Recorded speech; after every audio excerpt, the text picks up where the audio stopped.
Hey everybody, what's going on? What's up, Mizroy? What's up, BM Collector Boy, Zem, Satellite, Dave? Hi everybody, happy Thursday. Happy perfectly normal day in the gaming world. Happy Virtual Boy Day, everybody. Oh boy, this is definitely the biggest thing happening in gaming right now. Hope you're all doing well. I'm doing good. Had a pretty solid day. I did the obvious thing. I got Silk Song and I played a bunch of it. Is this happy? Is this really happy? Happy Crash Team Service. Yeah. So I tried to buy Silk Song when I got up and I couldn't. It wouldn't even take me to my cart. So I took my kids to school, I dropped them off, came back, tried again, still no dice. I eventually was able to get it sometime around lunch, which is fine. I had other stuff to do in the morning. I got a clean bill of health from my dentist. So yeah, and I played it for about 2 hours in the afternoon, and it's good. Shocking, I know, but it's good. Also, good evening, Numberless Dread. Dave Dread, thank you very much. Yeah, apparently today is my affiliate anniversary, the official 7-year anniversary of this channel being affiliated. The actual channel anniversary is August 11th, and I completely forgot when it rolled around, so. But Twitch doesn't want me to forget my my monetization anniversary for obvious reasons, so. All jokes aside, I hope Team Cherry makes all the money. They already did, by all accounts. Like, everyone on Earth is playing Silk Song right now, except me. But I did lay down the money for it, so. Thank you, Spice. I appreciate it. Buster V, I see you there. Good evening. Good to see you. Have a bowl of pudding, mostly wishing it was hot. Like, hot pudding? Huh. Sylvie's not having pudding. Agreed, yeah. Good evening, Deep Thought. Good to see you. Happy Twitch. Sure, why not? Happy Twitch Day, I guess. Why not? I've done this for so long. It's like maybe it's just me. Maybe it's the way I mark or cease to mark the passage of time. But like the more anniversaries I get under my belt, the less special each individual one feels, I guess. Probably not supposed to say things like that. I was probably supposed to get all jazzed up and do a big anniversary thing. I just don't have it in me. Good evening, Justin Brett. Good to see you. Tired of fighting Radiant's bad guys. Let's go do the Gundam Seed Destiny stage. Our Shadow of Kerensky for MechWarrior 5. Nice. Good evening, Ballerwork. Good to see you. Silk Song had 22,000 reviews on Steam after half a day. Yeah. Oh, I know, Mizroy. I know. But yeah, Silk Song is really good. No spoilers. If you loved Hollow Knight, you will love Silk Song. At least the first couple hours of it. It's very familiar, but it has some different vibes to it. It does feel notably different. There are some new and creative systems. One of the early power-ups is really good. Like, damn. They did a really clever thing with very common power. And it feels so good. It's also harder. It ramps up in difficulty a lot faster than Hollow Knight does. Definitely feels like they expect people to have played Hollow Knight through before jumping on this one, so. Nothing quite like nailing a series of pogos, getting the chest at the end, and then fucking up the return trip onto death. Watching Angry as Pat play it, the game has some rude things in it. I mean, I haven't seen anything that would put on the level of like a Souls game Yet, I should say. But yeah. Game Lojo, hi, good to see you. I was watching a stream this morning, it's looking great so far. It is, yeah. It is. That's cool, PM Collector Boy. Nice.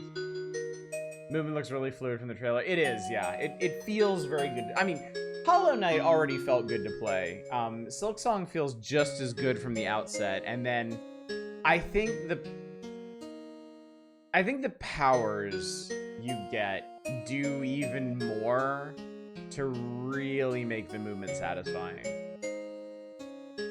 It's been really nice so far. It's also nice to like it's nice to have a game that I'm excited about, that like it's out and I got it and I'm playing it, and there's no question in my mind, oh, what should I be doing right now? Like, what game should I be investing my time? It's Silksong. I'm going to be playing Silksong for the foreseeable future. When you have a giant sprawl library of games, indecision paralysis happens more and more frequently. But when you have a game that you've really been looking forward to, and you finally get your grubby mitts on it, it's nice for all of that to just fall away. I haven't heard Hornets so I was Shaw when attacking. Characters in Silksong are very chatty. They make a lot of noise. Some of them are absolutely precious. Like, Team Cherry definitely understood the assignment on that. They understood that people like the more adorable critters from the first game, so there's more of them in the second.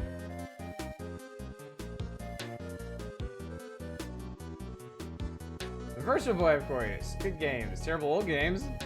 Gaming Manic, thank you. I appreciate that. Yep. It is technically my affiliate anniversary for those who observe. I love the animation of Hornet's dress when she runs. She looks like a red turbo prophet. I mean, everything in the game just looks great. It really, really does.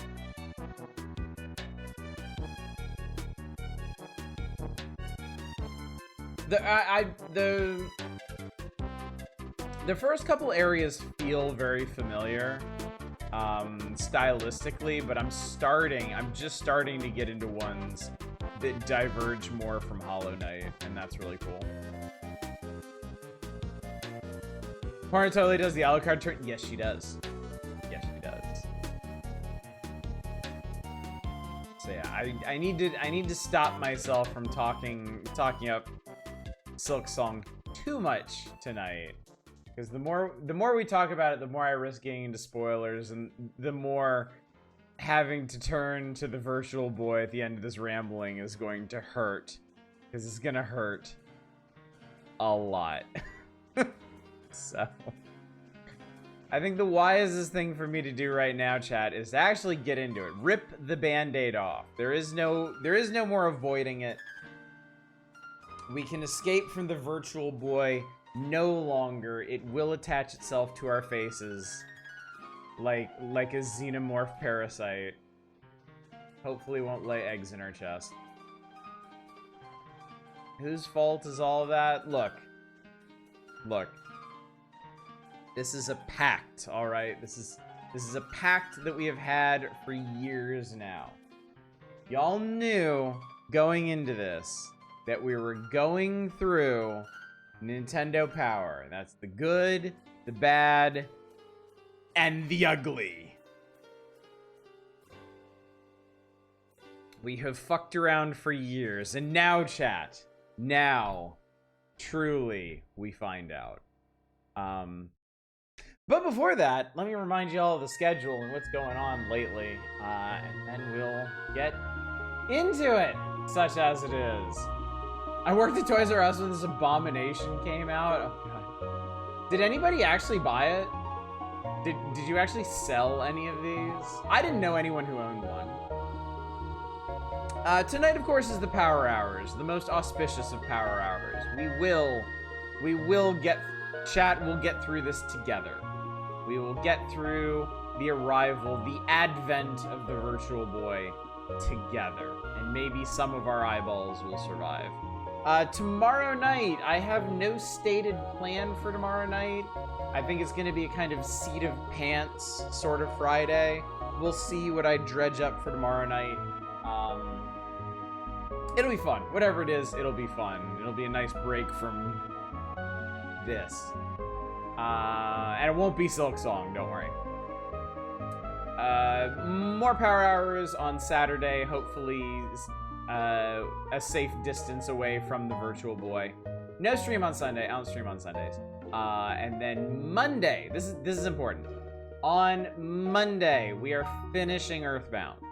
Monday will be the end of Earthbound. So if you've been waiting for that, if you've been looking forward to that, that's going to be the day for it. And then my tentative plan is to do something Tuesday and Thursday, and then start Wonder Project J the week after. That's the ideal. Says Maze, the seed wash. People can buy the Sega Activator. What was the Sega Activator? I don't even remember that.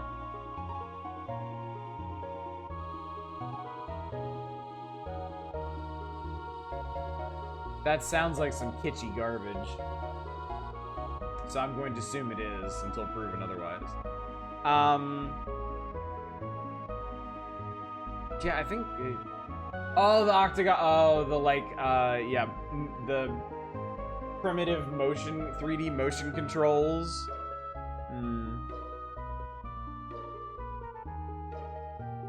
What an incredible idea that was. I think that's the schedule, chat.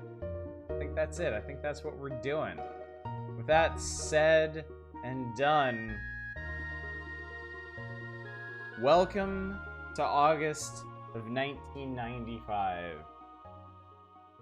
Welcome to your visual doom. The most daring new gaming system in history arrives this month. You know, that's not an inaccurate claim, considering how everything shook out. Nintendo's Virtual Boy creates real 3D game worlds for players brave enough to take the plunge. Get ready for a hardcore, high-tech, in-your-face experience. Virtual Boy arrive. In your face, they love this. In your face, in your face, in your face, chat. They want you to know the system is in your face. Whether you like it or not. In your face gaming. It's in your face. Okay, so. Left-hand page.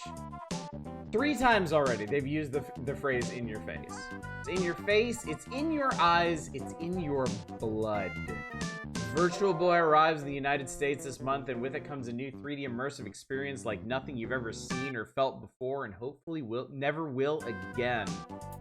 Special Virtual Boy section of Power covers the first Virtual Boy games and answers your questions about this radical new technology. Question: how does Virtual Boy create 3D graphics?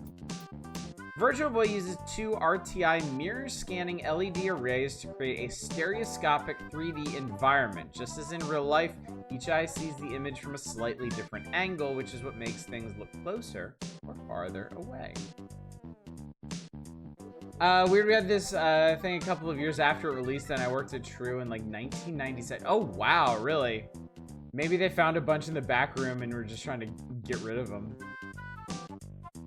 I think they had a demo of Virtual Boy Blockbuster, and I think it was a major contributor to killing sales. Yeah. What a terrible idea. They really thought, Nintendo really thought that if people just experienced this thing, they'd be sold on it, and not literally the exact opposite. Question: why isn't the Virtual Boy in full color? The resolution or sharpness of the images is 3 times better than it would be if blue and green LED arrays had been included. The system also would cost 3 times as much. Question: what is the power source for Virtual Boy? The unit is powered by 6 AA batteries. For about 3 minutes. You can also plug it into an outlet using your Super NES AC adapter. That's actually kind of neat. I will give them the tiniest amount of credit for making this thing compatible with the Super NES AC adapter so you can plug it into the wall. 600 AA batteries. Caution, objects in the Virtual Boy may be closer than they appear. How many games will be available for Virtual Boy? The system launches with 3 titles plus Mario's Tennis packed in with the hardware. The list of titles is still growing, but here's what we know will appear in the first few months. Alright, here's the menu for the evening, chat. Mario's Tennis, Galactic Pinball, Tellero Boxer, Golf, Red Alarm, Mario Clash, Mario Cruise, Water World, Virtual League Baseball, Panic Bomber VB, Jack Bros, and Vertical Force. 12 games. And I don't think all of those actually came out. I don't think Mario Cruise ever existed. Cost $400,000 to fire this weapon for 12 seconds. Good evening, Drake Nell. Thank you very much. Thank you very much for that. Yes, it's been a long road to get here, and it's an even longer road ahead. Goddamn it, Twitch. I hope Twitch isn't still all fucky like it was yesterday. I mentioned this before. My dad actually watches these streams, at least the early parts, and Twitch was jerking him around last night. He wasn't actually able to see or hear anything I was doing, but he saw chat going, so he knew something was up. Yeah, release date August 1995. Suggested price $179 Earth dollars. Packed in with Mario's Tennis. And then, chat, there's playing is believing. Try it before you buy it. Virtual Boy must be experienced to be believed. Otherwise, no one would really believe that it's so damaging to your psyche. As great as the 3D images are in this issue of Power, they don't do justice to the reality of Virtual Boy. Show people what it's all about, Nintendo has teamed up with Blockbuster Video and NBC to offer prizes, savings, and best of all, a taste of Virtual Boy's amazing 3D immersive environment before you buy. From August through December, you can rent a Virtual Boy system for $9.99 from any of the 3,000 Blockbuster outlets in the US. You get 2 games for 2 nights, plus a coupon good for $10 off the purchase of a Virtual Boy. In addition, NBC will run a sweepstakes through September with over $200,000 in prizes, including Virtual Boys and game packs. You can also win fancy trips to the sets of top NBC shows such as Seinfeld, Frasier, and The Fresh Prince of Bel-Air.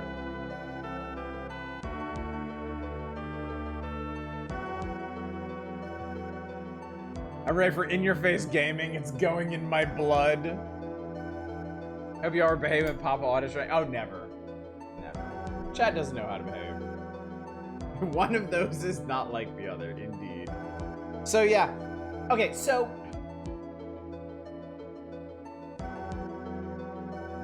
I gotta say, this kind of smacks of desperation to me. This kind of feels like they knew this thing was going to be a turd. But they still had to try and sell it. And they genuinely thought if people actually gave it a try, they might be interested in it. So they did these big-ass partnerships with Blockbuster and NBC to get it on as many faces as possible in the hopes that at least some people would like it enough to buy it. But they didn't. What's up, Newhouser? Good to see you. I have one in July 1995. I was visiting family members in Japan. They got me one. Only I've read a lot. Wow. So I actually do know somebody who owned a Virtual Boy. That's something. Oh, yeah, that gamepad looks suspiciously like the N64 one. I think the Virtual Boy gamepad was actually pretty neat. I think it was actually a bit ahead of its time. It was held back because if I remember correctly, I think the batteries were actually in the controller. I think that's why it's got that big boxy center bit. But the rest of it was a pretty cool idea, honestly. 2 D-pads. Start select on one side, B and A on the other, and then triggers on the underside. So that you could still use both D-pads and have easy access to 2 buttons at the same time. I think it's a perfectly good controller, and I think it was... On paper, it makes sense for a 3D system like the Virtual Boy. Was it a bigger turd than 32X? I'm 99% sure it was. The 32X was playable, at least. Like, there were video games on the 32X. Not the least of which being Calibri. The finest hummingbird-based shooter on the system to date. Gamepad is the best part of the system, not even close. Thank you, Chaos. I appreciate it. It's good to see you tonight. I think you still have your Virtual Boy. The rental unit from our Blockbuster, and they're getting rid of them too. Oh, that's cool. That's cool. I think it's such a buckfuck weird form factor, yeah. Got such a headache from trying for 5 minutes. I think amber screen would have been better, or black and white, yeah. Streaming it in grayscale seems to be the way to go. It feels a lot more like an extension of the Game Boy that way. You guys are getting early adopters, dish out big money on a system like this is way harder back in the day than it is today. Yeah. Yeah. I mean, if nothing else, the first party publishers just didn't have the pedigree they do. You know, they didn't have the long years. I mean, you know, Nintendo had been around for the better part of a decade at this point, but the Virtual Boy was the 4th console that they put out, and was also a huge departure from everything they had done previously. And this is the height of the 90s console war bullshit. So they were stressing hard over Sega and Sony at this point. They had a lot to worry about. Decided to be bad today. I had 1 can of normal, non-diet, non-zero Coke. How was it? I have to ask, how was it? Because I know my dad, he lives off Diet Coke. He can't do regular Coke. He's so used to Diet Coke. He says regular Coke tastes like weird. Virtual Boy ported up a Silk song. Doesn't it reuse a lot of the Game Boy's architecture? I can't imagine how it would. Like, the games would be structured entirely differently, wouldn't they? The display system is completely different. The controller setup is different. I think Diet Coke tastes weird. I don't drink a lot of soda. I drink normal Coke because the only time I really drink normal Coke is when I'm making cocktails, like I did tonight. It was delicious. Diet Coke doesn't really do a lot for me. I just don't like the way it tastes. I've had Coke Zero. I find it more appealing than Diet Coke, but still weird. You imagine trying to explain the buzz about Silksong to someone back in the 90s. So yeah, everyone loved this platformer Metroid like 7 years ago, so now the hottest game of the year is the sequel. I was right in the far-off year of 2025, a glorified platformer is the height of technology. I mean...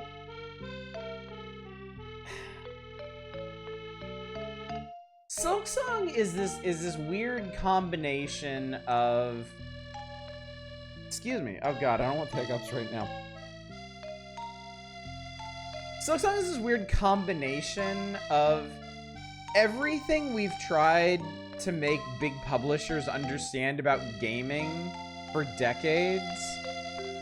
Like, you don't need to pour $1 billion into your game. It doesn't need to have cutting-edge graphics.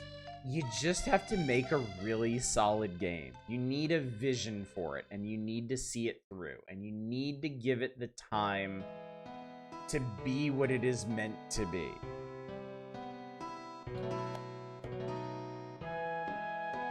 On the other hand, we've also pushed back endlessly against the endless stream of big franchise sequels. And I mean, it's kind of hard to argue that's not what this is, so. It is very, very, very, very much a sequel to Hollow Knight, and it would not be the giant smash hit if that wasn't a factor. To be fair, there's a lot of things going on in the world right now. You're explaining to a person that I just think you're crazy. Yeah, just all of this. All of this. With the Virtual Boy on the screen, I imagine kids back then thought they'd be soaring through the galaxy VR stars. I certainly did. I certainly did. I thought... There was a time when I thought virtual reality would be the future. Like someday all of our games will be fully immersive. We'll live in our video game realms, and Mario and Sonic will be our best friends, and yeah, it didn't fucking happen.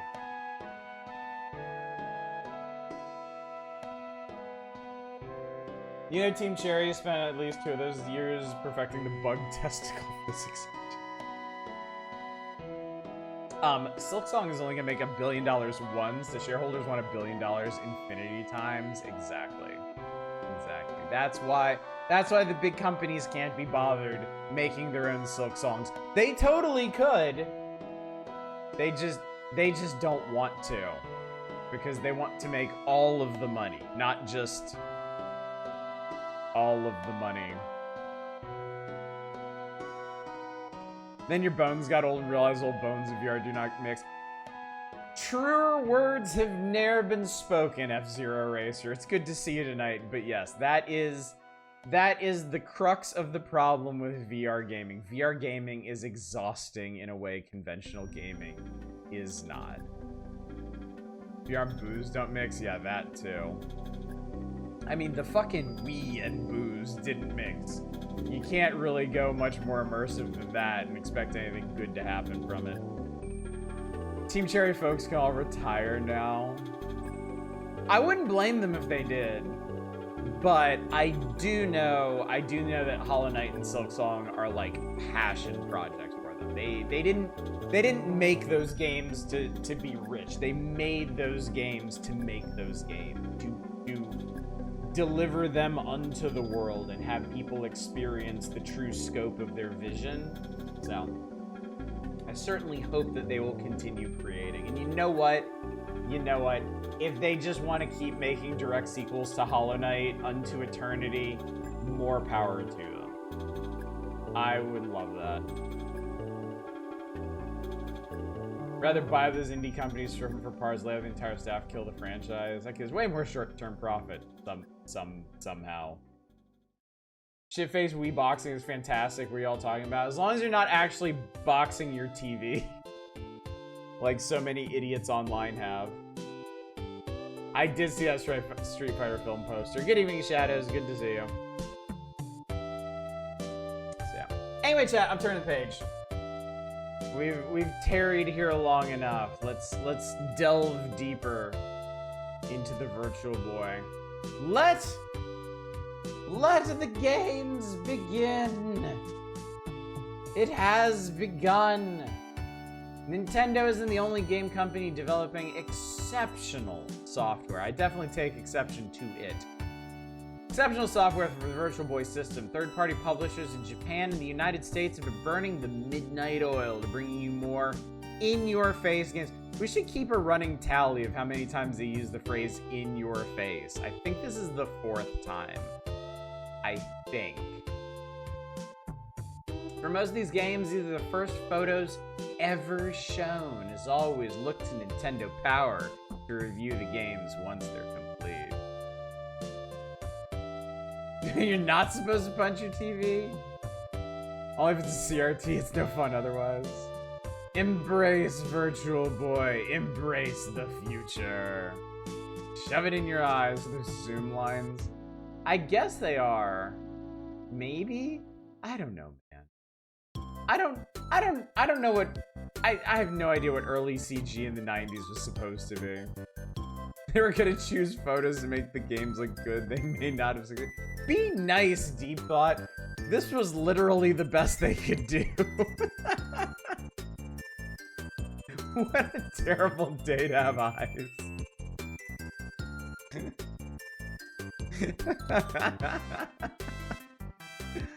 Alright.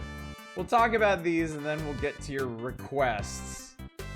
Chemco Virtual League Baseball. Chemco's Virtual League Baseball recreates the nation's favorite pastime in 3D. While batting or pitching, you'll find the prospective moves in close behind home plate.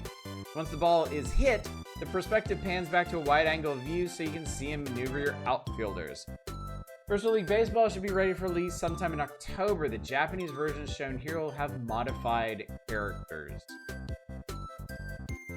We can't have our Westerners playing such Japanese characters, apparently. Games look rusty. Jack Bros, we almost got an SMT game in North America in '95. Not that anyone would have realized it in any capacity. Also, good evening, Nemrin. Good to see you. Oh god, Virtual League Baseball. During the first E3 ever, Chemco demoed it to the press. It was so broken, it was literally impossible to hit the ball because the ball had no collision. Wow. Hudson Soft brings you Panic Bomber VB. Hudson Soft's 3D puzzle game may take a page from the Tetris book of game design, but it draws players into a new visual experience with three-dimensional objects. Although easy to learn, Panic Bomber is difficult to leave. Jack Bros, tentative title. Jack Bros, formerly known as Devil Busters, is a maze-oriented action game from Atlas. The three brothers, Jack O'Lantern, Jack Frost, and Jack Skelton, must race the clock to reach their homes before the stroke of midnight. Standing in their way are traps, enemies, and mazes. Each of the 6 scenarios in the game may have up to 15 up to 15 stages.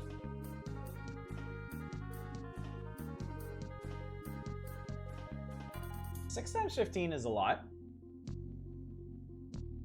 Vertical Force, Hudson's second Virtual Boy game, falls into the space shooter genre. The Vertical Force spaceship flies vertically, imagine that, through stages filled with enemies. A second level of action takes place below the main level, so in effect you have to be aware of 2 planes of action at one time. Not related to Red Skelton, no. I like how the copy called him Jack Skelton, but he's clearly Jack Ripper in the screen. He sure is, yeah. They were like, well, that's never gonna fly. American parents are never gonna be okay with that. Chemco also thought it'd be a really good idea to advertise it by just showing photos of dudes' ass cracks in magazine ads. It was not a good idea. One magazine at the time referred to Virtual League Baseball as agony. And then Waterworld from, ironically, Ocean. Ocean designed Waterworld for an arcade experience. The action begins immediately as you pilot a trimaran ship in a sea infested with evil jet skiers. Out of context, anything you say about Waterworld just sounds ridiculous. The new game engine yields awesome speeds and 3D graphics. As you progress, more jet skiers race into the picture and try to steal the helpless atollers, whom you must protect. Thank you very much, 2-Hit. I appreciate it. It's good to see you tonight. It's ironic. Any other studio would be different from the norm. The opposite of ironic. Playing Skull. Terrible way to put that. Alright. It's time, chat. Prepare to feast your eyeballs upon the Virtual Boy.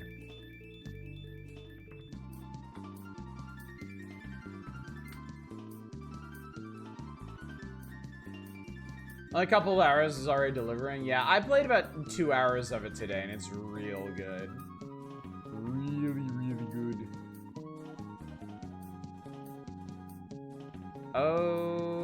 Okay. Oh, boy. Here we go, folks. Here we go, here we go, here we go, here we go.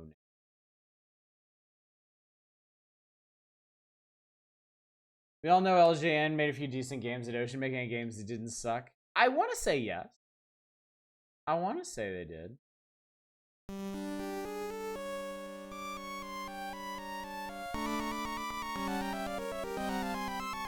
This is not red, no. I'm emulating in grayscale so that our eyes don't fucking die. See, I like the idea of people actually watching my streams instead of, like, fleeing in terror and agony.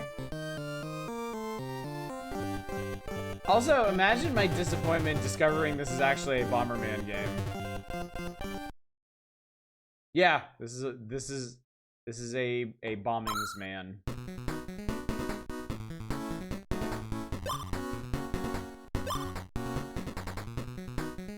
The animation here is actually really nice. What are the rules, man? Arrange the falling blocks. Look at him animate. That looks great. They'll fall faster if you press down the control pad. Left 3 more blocks of the same type. It's match 3. I can handle that. Disappear and bombs will appear on the bottom.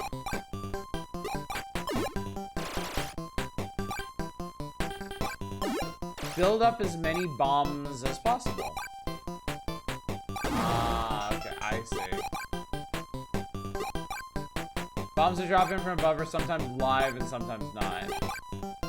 So I guess the idea is, it's a risk-reward thing.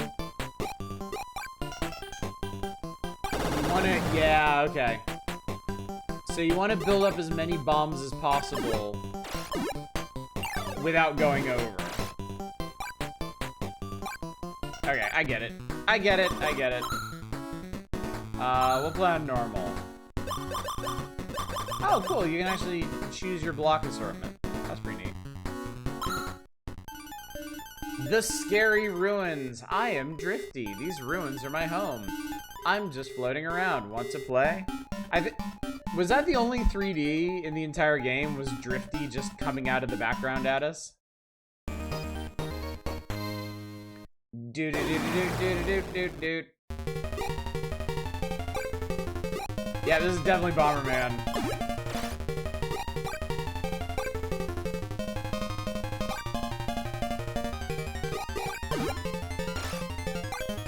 Okay, it's gotta be Rose lines. Yes, okay.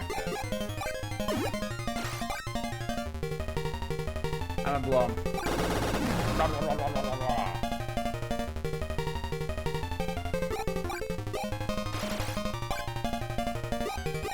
Oh, it's looking shitty for that guy.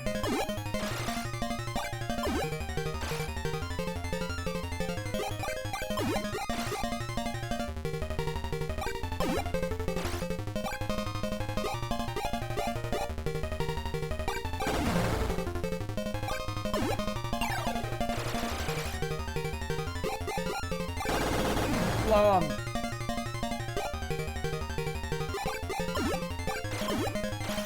Never hear from the 3D part of this platform. Neat little game, though. This does seem like a perfectly good little puzzler. Flame up. Not on. Up.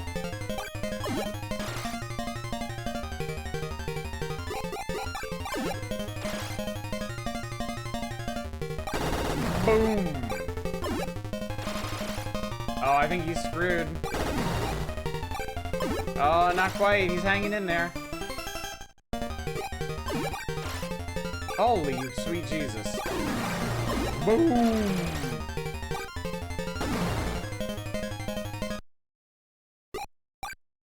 We got him, chat. We ruined his life. Hell yes. I guess maybe the pulsing text and stuff might look pretty cool in 3D. The name is Kraken. I go right for the throat. Keep your distance. Go back home. Intimidating.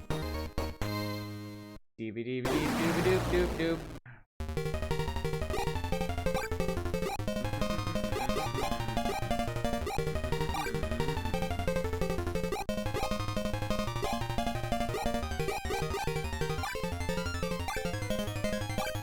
Formless turd.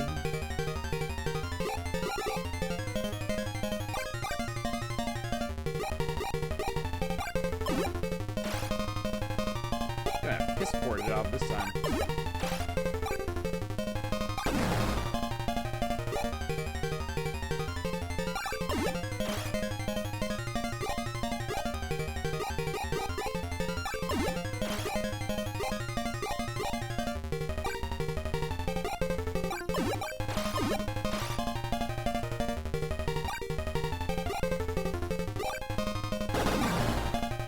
Theme isn't bad, though it could get old in a hurry, yeah.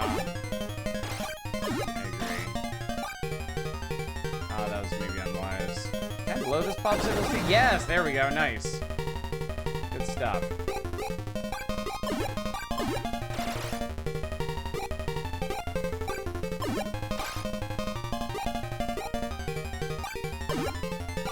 Boom.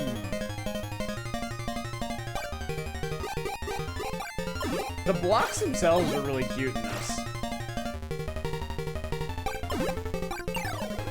Flame up, wonder what that does. It makes the bomb explosions bigger, so they reach farther and they can trigger more bombs.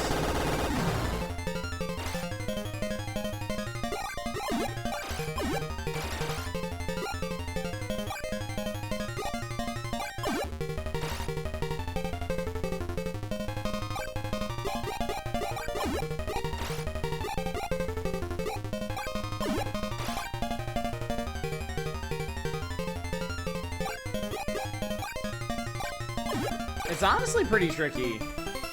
Oh, Lord. Oh, God. I think bad things are gonna happen.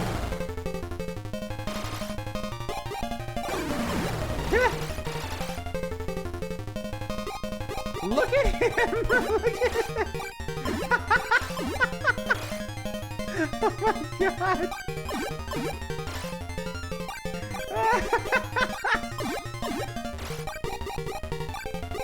I kinda love it.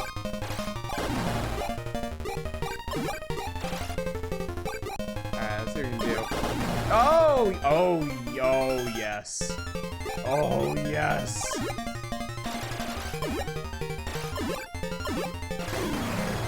No! You got that super bomb right at the right time. Oh, you ass. Dude. I had that one, and the game's like, nah, I don't think so.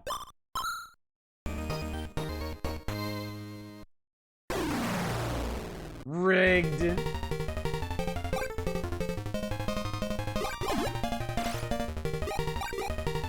I mean, we all can agree that was bullshit, right?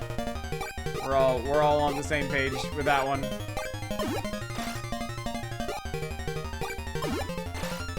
Crack and distract you with the suck face.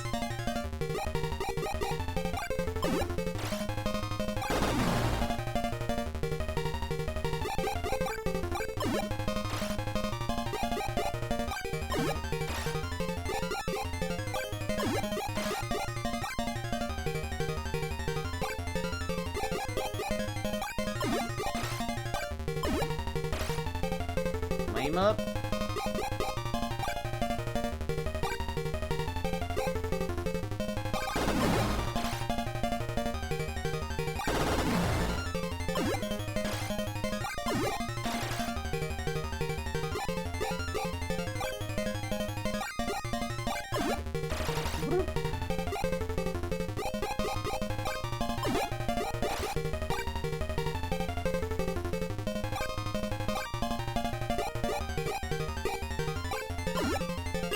Combo.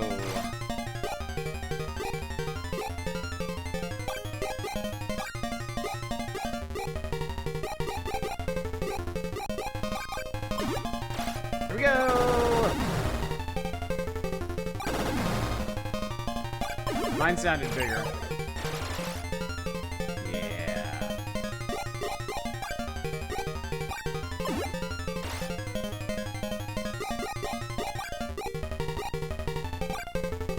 Ah, shoot.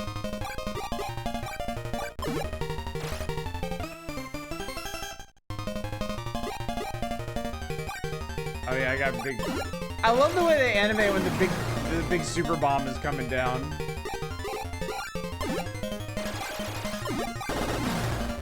Okay, yes, thank you. That's his ass. That's how it should have gone down.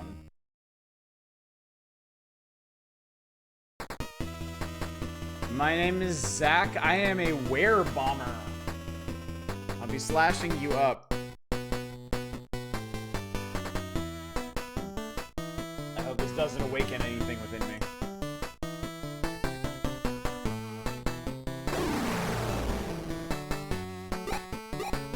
I like this music.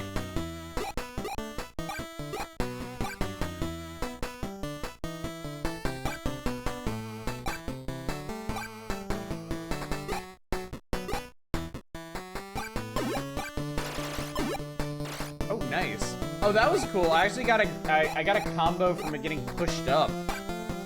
That was really neat. Ah, it's backwards from the way I need it. Does seem like a fun puzzle. Too bad it's on the Virtual Boy. Yes. Real damn shame it's on the Virtual Boy.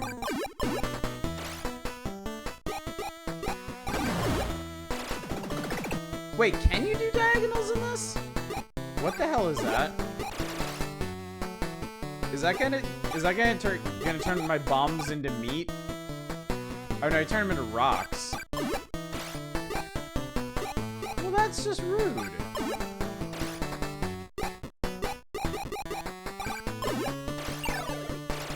Combo.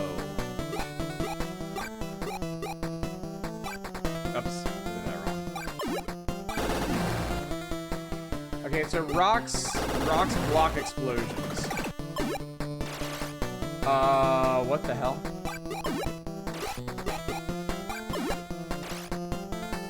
Actually, it's on the SNES too. Wait, what's going on here? Oh. He's hit me with all kinds of weird bullshit. I don't think I like that. I don't think I'm a fan.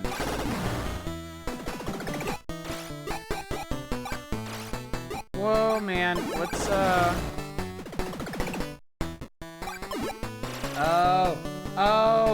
Oh, so it really is like Bomberman. Like, you can do diagonals. Okay.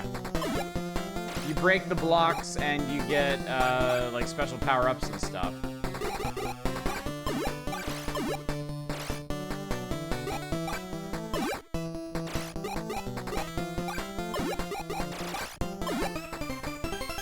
Yeah, I need that. I need that real bad.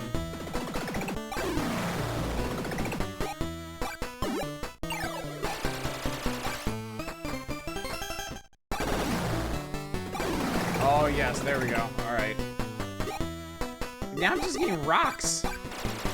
Ah! What in the hell? How do you expect me to work like this?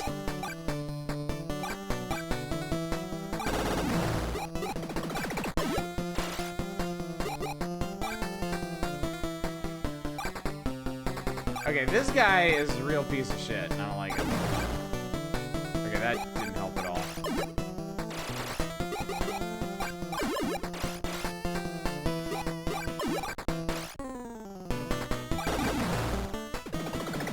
Yeah, I can't. Yeah, I was screwed because I couldn't. There was a layer of rocks over all the bricks, so there was no way to get down to them. So, okay. This is a cool little game. It seems like you really got to learn the PvP aspects of it, because it can turn on a dime. But yeah, it's pretty neat. I'm okay with that.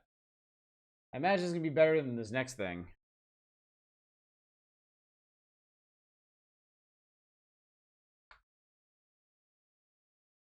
Pretty sure. So it is on the SNES. Didn't get localized. The opponents are a little different. Basically, this. Okay. Cool. All right. Whoops. I didn't mean to do that. Here we go.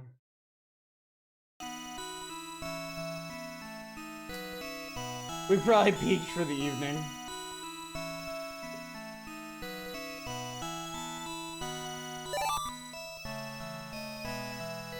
Chemco, what have you wrought?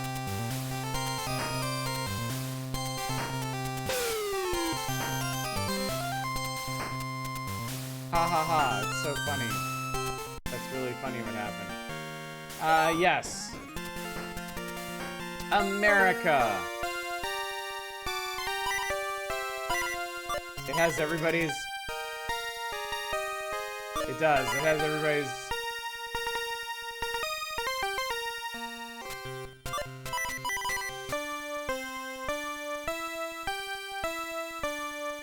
That's pretty cool. Alright, the United States versus... I don't know. Russia, sure.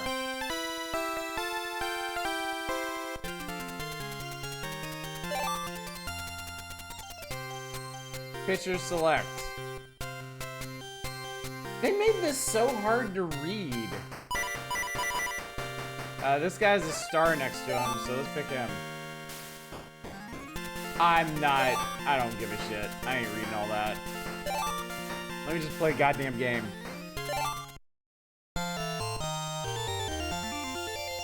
Play ball!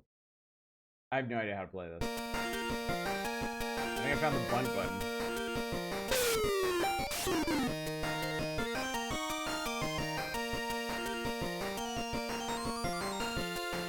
Wait, what?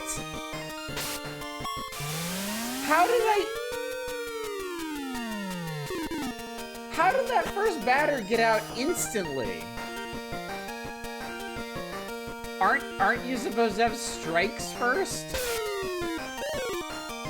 Okay, so this game does have strikes. That's good to know.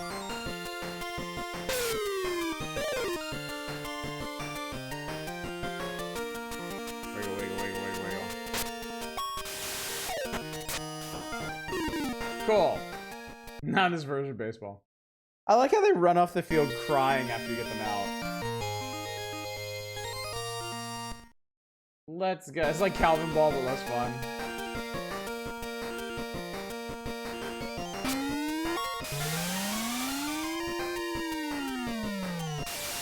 Wow, this game sucks.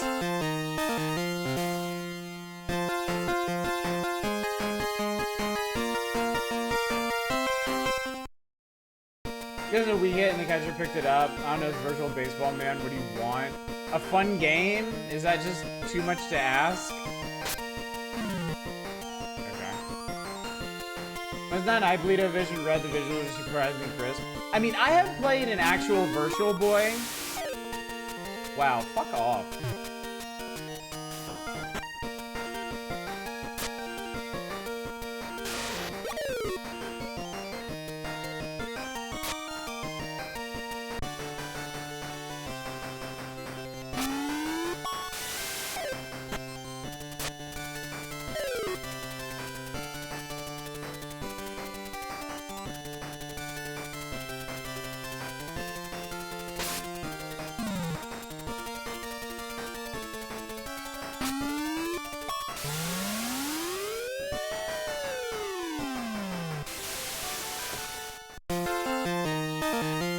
Animation actually look pretty nice despite the monochromacity of it.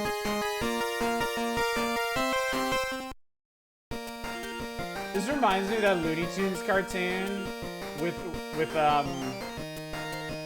like the old-timey baseball game where like the pitcher's just pitching constantly and the hitters are just hitting every single one and they're doing a conga line around the diamond. I guess that's what the developers had in mind when they programmed this.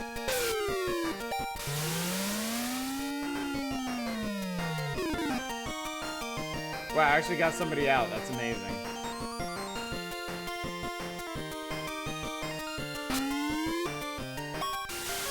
What the hell was that throw?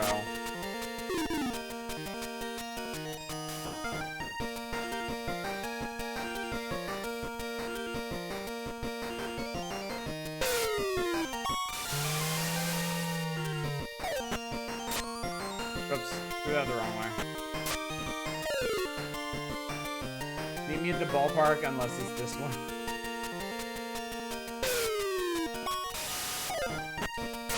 Oh, why'd I do that? Doesn't matter. I had to meet the Bomberman game, the music is anxiety producing for some reason. I can see that. Alright, let's fail to bat again.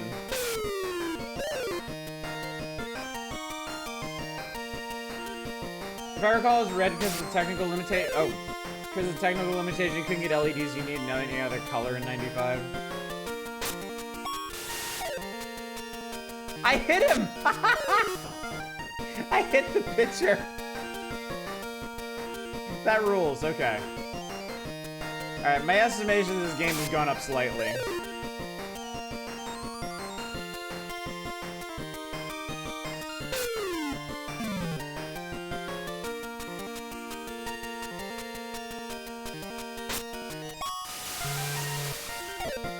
Run, you fuckers! I guess we could have kept going, but whatever. Never mind, this game is great now. No, we caught it. Shit. Okay, everybody loses. Alright, I'm done with this. It's bases ball. And it's not very good bases ball. I played better bases ball in the other system. Alright, what the hell else did y'all want? Water World, of course. I guess this is gonna be the first Water World game we play. I'm actually rather looking forward to the Super NES one just for its soundtrack. I'm assuming this one doesn't have an overlapping soundtrack. Any sports game that actually allows you to commit violence without penalties is automatically better.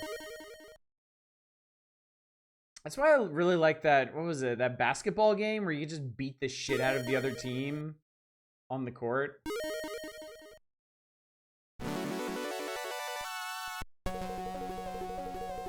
By the way, it might look like the window is misaligned here. It is not. You are seeing the exact same thing I am seeing. The logo is actually cut off on the right-hand side.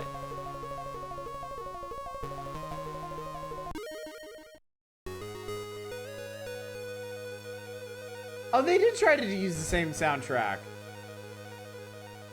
Okay, that looks really cool. Oh Lord. I thought that was a cutscene.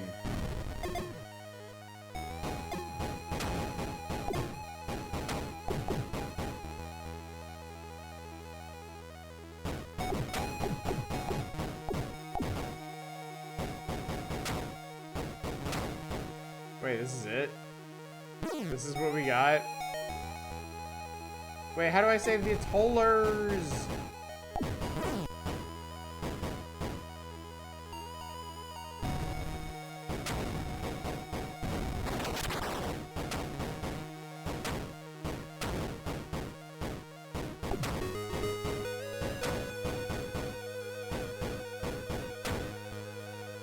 Oh god, it's Battle Zone, but shit. Yeah, it really is.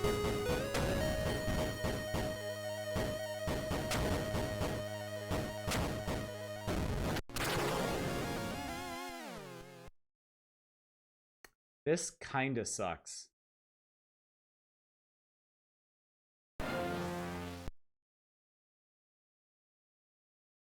And I mean, this is a sign that you've definitely created a winner. If your system has to have a built-in 15-minute warning to remind players to stop playing, because otherwise it will do permanent damage to their eyesight.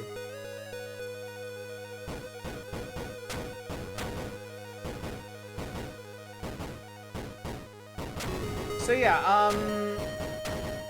I don't think it's real controversial to say that this sucks butt.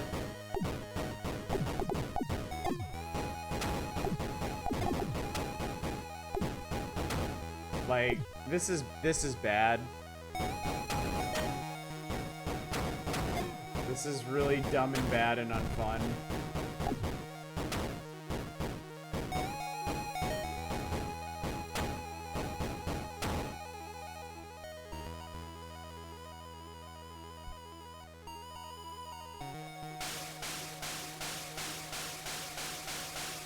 This is not an accurate rendering of Waterworld. Actually, no, it's not.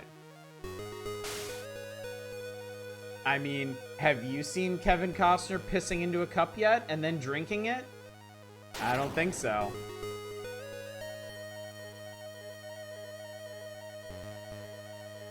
Have you seen Dennis Hopper offering cigarettes to a child?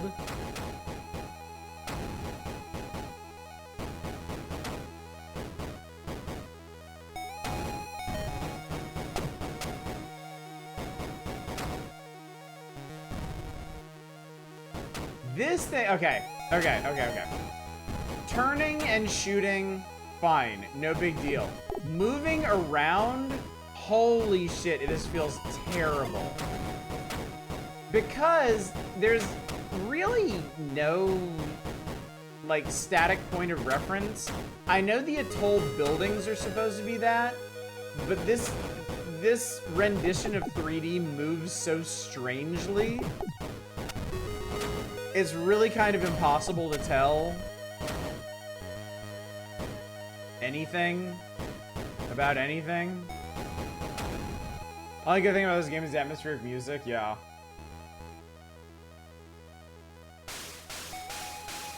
Don't remember the catamaran having a blaster? Yeah, definitely didn't. Some Night in the City music. Yeah, I mean, I guess Ocean just had like a really, really good sound designer on the team. And that was it. I love that field of zeros that shows up periodically. Really helps with immersion. My immersion!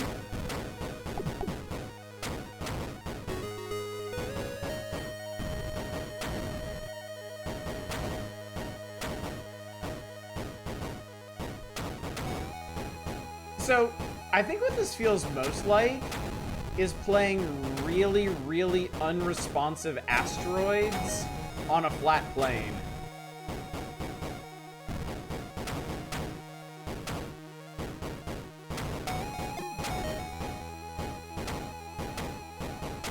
Because this thing is just sliding all over the place.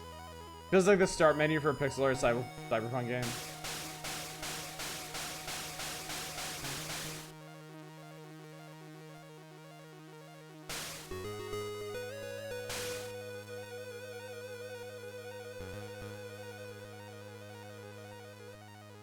Loves the shots of the protagonist looking moodily over the nighttime cityscape.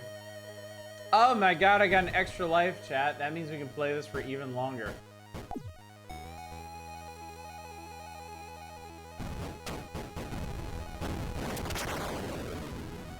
I don't think there was anything I could have possibly done about that except turn to that boat immediately and blow it up before it collided with me.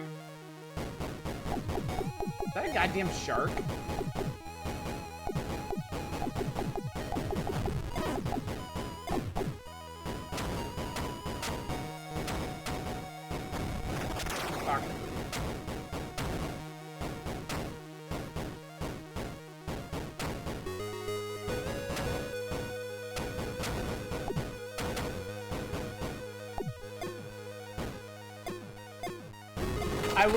I will give them credit for one thing. The jet ski sprites. They put a lot of time and attention into the jet ski sprites. Like, they look really good as you rotate around them. Oh, so you can't fight the sharks. They're just gonna eat people.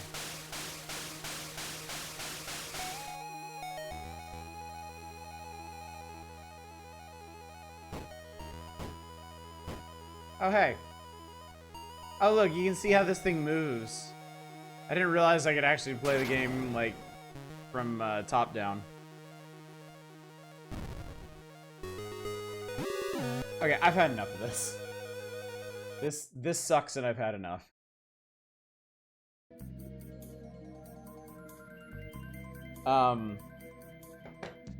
Chat, I gotta be honest with you. I don't really think the Virtual Boy is the wave of the future. I I really don't think this is where Nintendo's fortunes lie. I know. I might be getting ahead of myself here. You know, we've only played a couple games. Cease your fucking heresy.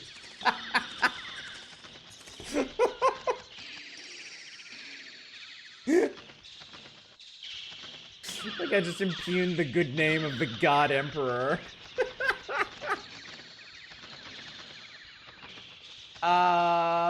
Yeah.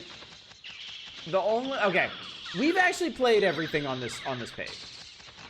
Jack Bros is fine. There's not a whole lot to it. It's a puzzle maze navigator. No, that was hilarious. That was really good. It's a puzzle. It's a maze navigator. It doesn't need to be on Virtual Boy. It would have been totally fine on Super Nintendo. Hell, you probably could have made this work on Game Boy somehow. Panic Bomber is a really solid puzzler. Again, doesn't need to be on Virtual Boy. Virtual Force is a neat idea, but I remember it being too busy. I remember the dual planes of action thing just being more of a pain in the ass to manage than anything.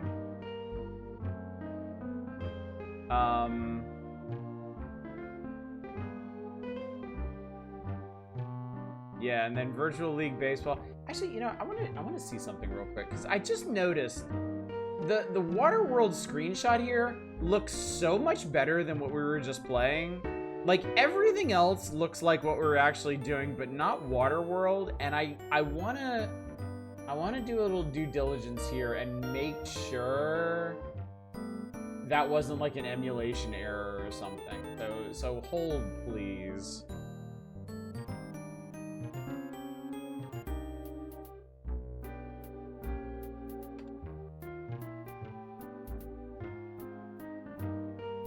Nope, it's not. That's how the game actually looks. Yep. That is how the game looked. So,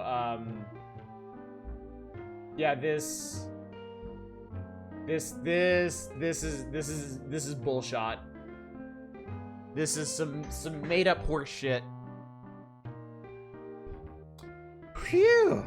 Boy, chat, I would have been beside myself. I would have been thoroughly ashamed of myself if I was responsible for giving Ocean's Waterworld on Virtual Boy a bad rap.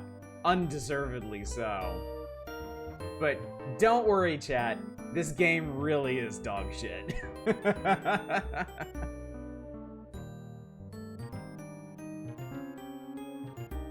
I say the majority of us have never seen these games and might never see them if we don't request them here. Absolutely true, yes. Absolutely true.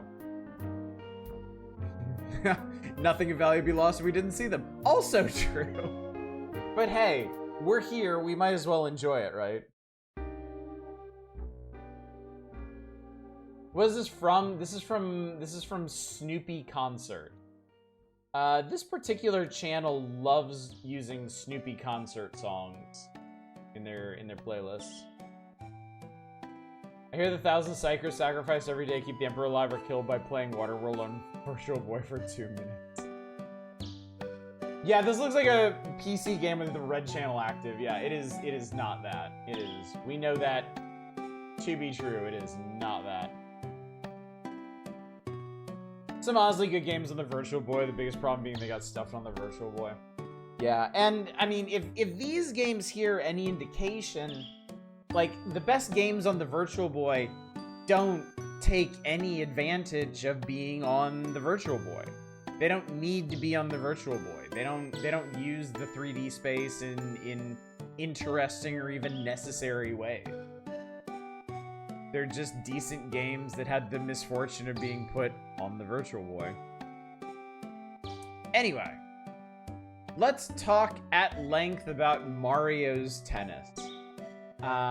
Wimbledon was never like this. That's why people like Wimbledon. And not this. The first sports game for the first 3D game system slams home all the non-stop action of a real tennis match, but without the sweaty socks. Virtual tennis, anyone? No. No, thank you. Thanks to dazzling 3D imagery. The dazzling 3D imagery, of course, being in a pitch black plane with a single tennis court stenciled in the middle of the wasteland. Good evening, Hildy. Good to see you. Played through White Shadows today. How was it? I hope it was good.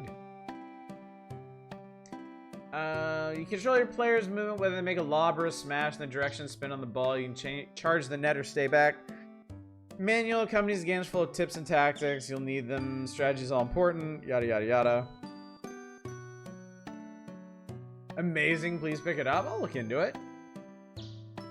Prefer my tennis to be the not happening Friday. Each player has individual strengths and weaknesses. Learn them well. Spend your time watching the ball whiz by. Mario is the good all-rounder. Luigi is faster. Princess Toadstool. Huh. Despite her charming courtside manner, the princess turns into a tough competitor once play begins. It's especially hard to get anything past her. Though slow of foot, she makes good use of her large racket contact area by playing the baseline as much as possible. Also, your eyeballs, yeah. Yeah, don't worry. If you request these, we play them in grayscale, so you don't need to. You don't need to worry about your retinas burning out tonight.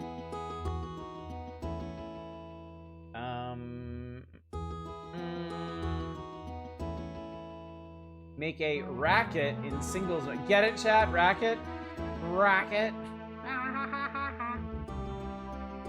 Yoshi is the quickest and most impetuous player. Yoshi loves to charge the net. Toad is quick. Small contact area. Donkey Kong Jr., big slow swing. The smallest racket. That's interesting. And Koopa. Great lateral movement. Yada, yada, yada. Whatever, man. It's tennis. We played this before. It was decidedly whatever. Like, I definitely played better tennis games on the Super Nintendo. I may have played better tennis games on the Game Boy.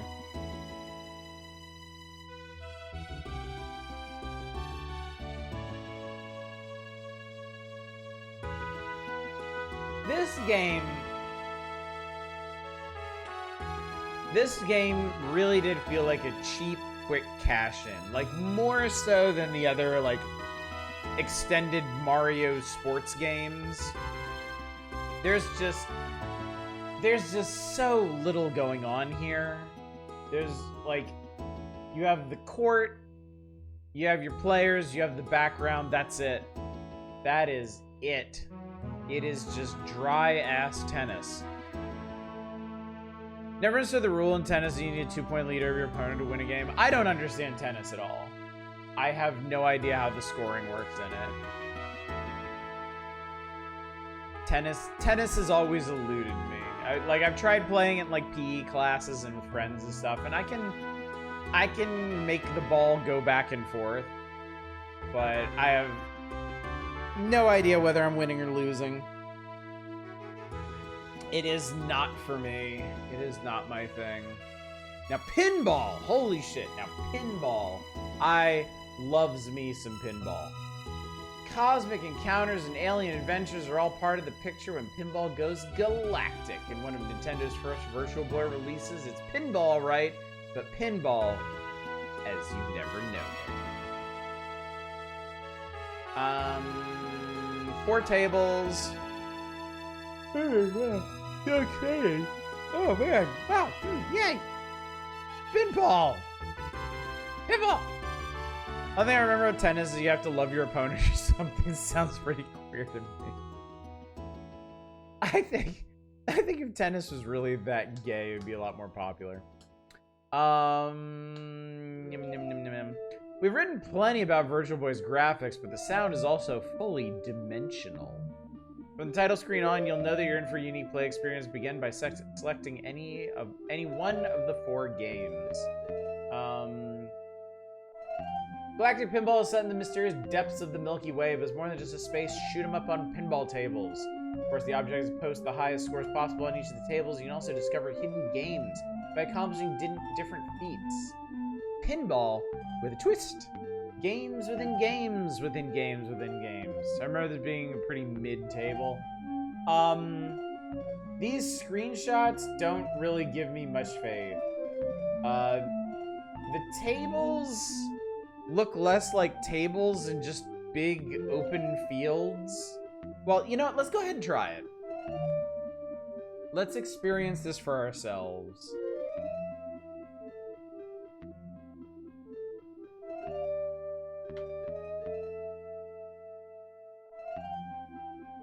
Only one way to find out.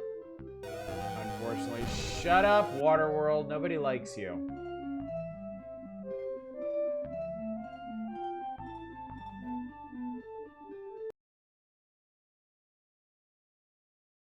As a nutshell. Herk, ha, grunt, roar.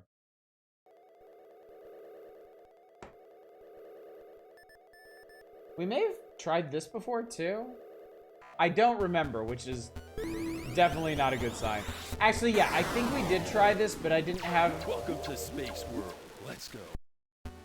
Welcome to Space World. Let's go, if you insist.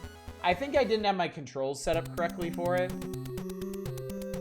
Cheese Toast, thank you very much. I appreciate it. Twitch said I had to do the thing. Well, Twitch is never wrong. All right, what do we got? We got Cosmic. We got Colony. We got UFO. We got Alien. Well, let's try all of these. Let's start with Cosmic. Okay, yeah, my controls actually work this time. Cosmic. Cosmic. I remember you don't even get... Yeah, you yeet the ball onto the table. And it's not even a ball, it's a puck.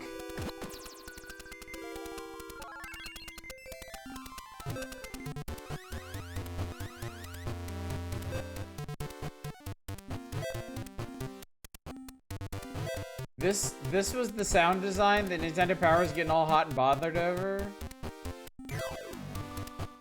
Because this is some pretty bog standard bleeping and blooping. Maybe they were just utterly taken by the voice lines. Bonus. Hey, that's the screw attack symbol. Roger, Samus. What? Oh my god. It turned into a shmup, chat. It turned into a Metroid shmup.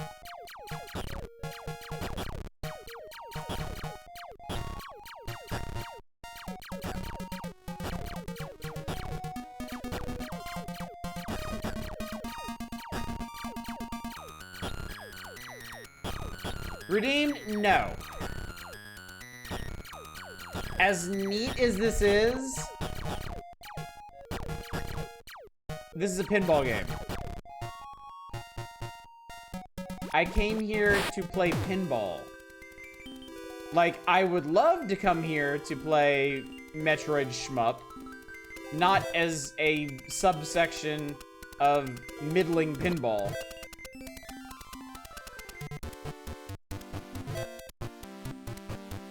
Chat, did the modern terminology mid grow out of an abbreviation for middling? Is that where it came from?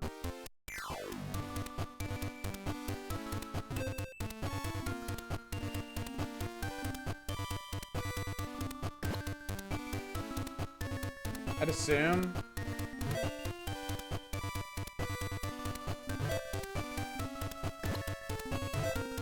Also, these flippers are a bit chonky.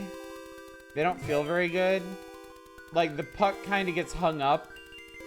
But like that. I wanted it to travel down. I wanted it to travel down the flipper. But it apparently had other plans.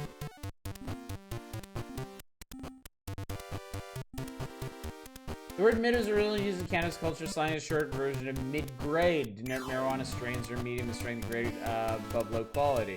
The exact first use online is unknown. Urban Dictionary entry for this use was added on January 15, 2004. Okay. Well, thank you. That is some very useful context. Also, this table commits one of the cardinal sins of pinball design, which is they knew they had a bad barren table, so they put some stupid object right in the middle so that none of your shooting lanes would ever be clear. And that sucks.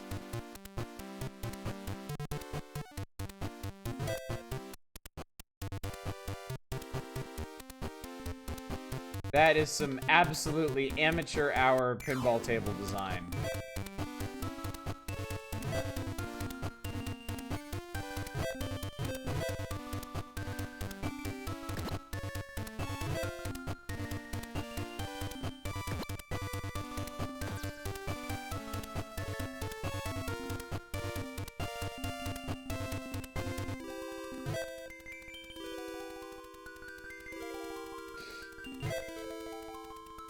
Does bear a striking resemblance to Kirby's Pinball Land, really.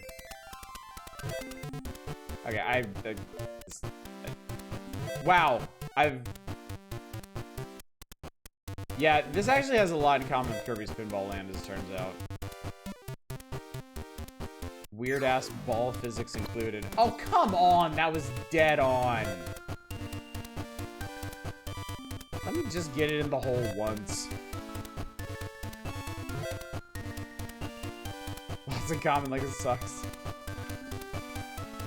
Like wonky ball physics and like cramped, like tables that are all at once like too empty and too cramped. That's what she said!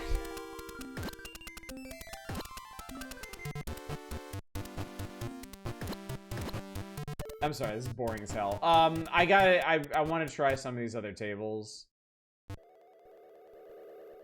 Because I'm pretty sure that was the only table we tried before anyway.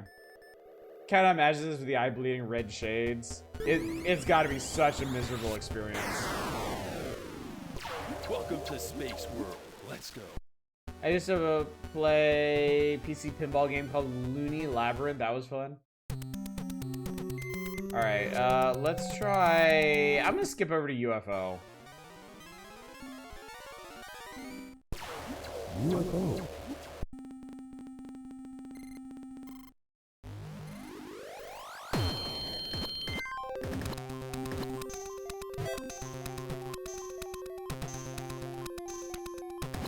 Oh, you want me to shoot it in there? That's not fucking happening. No bonus. Well, now the UFO's gone. Why'd you call this table UFO if there's no UFO? Some of the sound effects are even the same as Kirby's Pinball Land.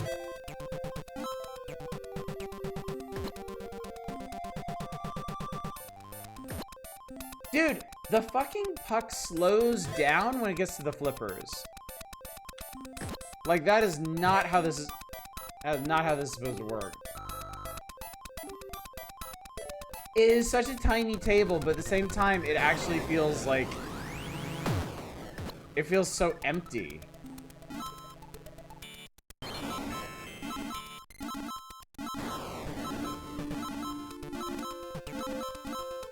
God, I really thought it might just be stuck there forever. I was gonna laugh my ass off if that was it.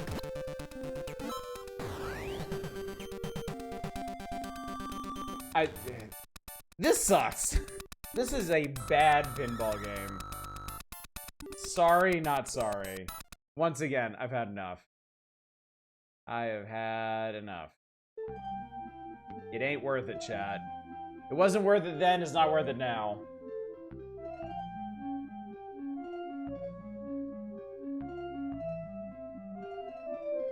Yeah, pinball needs big, open, creative tables with lots of gimmicks and ramps and targets and bumpers. Like, a pinball table needs to feel like you can explore it. It needs to feel like it has regions to visit. These tiny little boards that these older games have, they do not cut it. They absolutely do not cut it. I would say, in my estimation, because I know pinball has come a long way over the years, it has evolved. I would say Pinbot is the baseline for a pinball table. Pinbot is probably the simplest pinball table I'm okay with. Pinbot, or what was that other one? Carnival? If I'm thinking of the right table. Yeah, Pinbot was straightforward. There wasn't a whole lot going on there. But you still, like, you had the targets up at the top that opened the visors for the multi-ball lock. You had drop targets on the side. You had a bumper field. You had at least one ramp in that, I think. Yeah.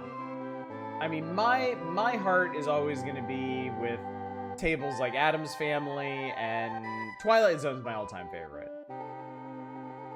Those tables have a lot going on. But I will accept tables somewhat simpler than that, as long as they're not this simple. This is a total snooze fest. You remember taking a picture of my friend's new fancy D&D themed table? I was so excited to get voice acting safety. Wow, that sounds really cool. That sounds really cool. Oh wow, they actually break this bullshit down. Alright, Alien. Wicked aliens inhabit the darkness of the galaxy. You want to destroy them. If you shoot the puck into the alien's hull, the center bumpers will become an alien head. Shoot the puck through the alien target hull on the right to pick up a letter. When you spell alien, you'll earn 500,000 points. Nah.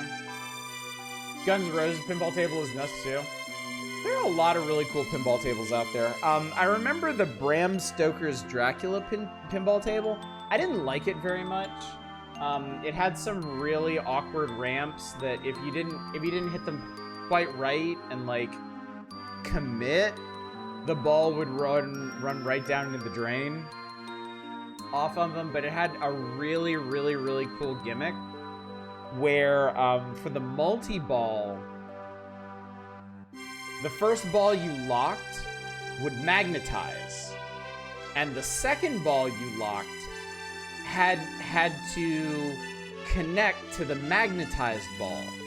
And then a magnet under the table would carry the magnetized ball across to where the multi-ball would start, holding the other one to kind of simulate like Dracula flying through the air with his victims. It was super cool. Favorite pinball games are Alien Crush and Devil's Crush, of course.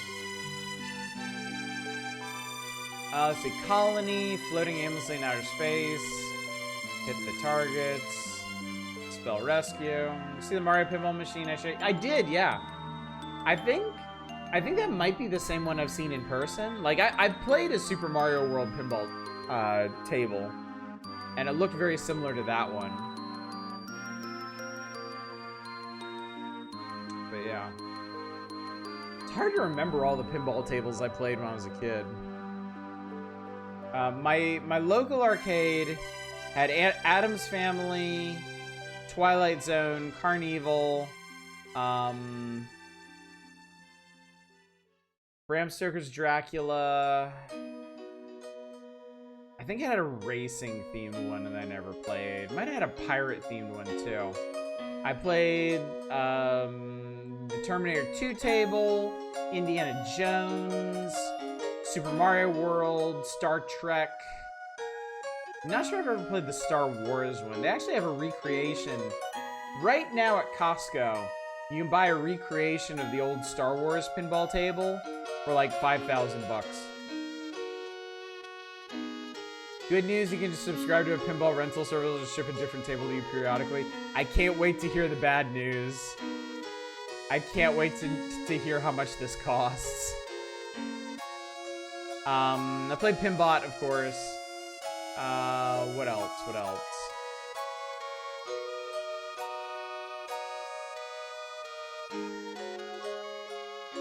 Played some generically themed ones. Like I think I played a physical version of Gone Fishing, like a night themed one. Adds a joker. It's like $400 per month or something. I imagine the most cost-effective way to keep up with pinball is to just get on like a Pinball FX or something.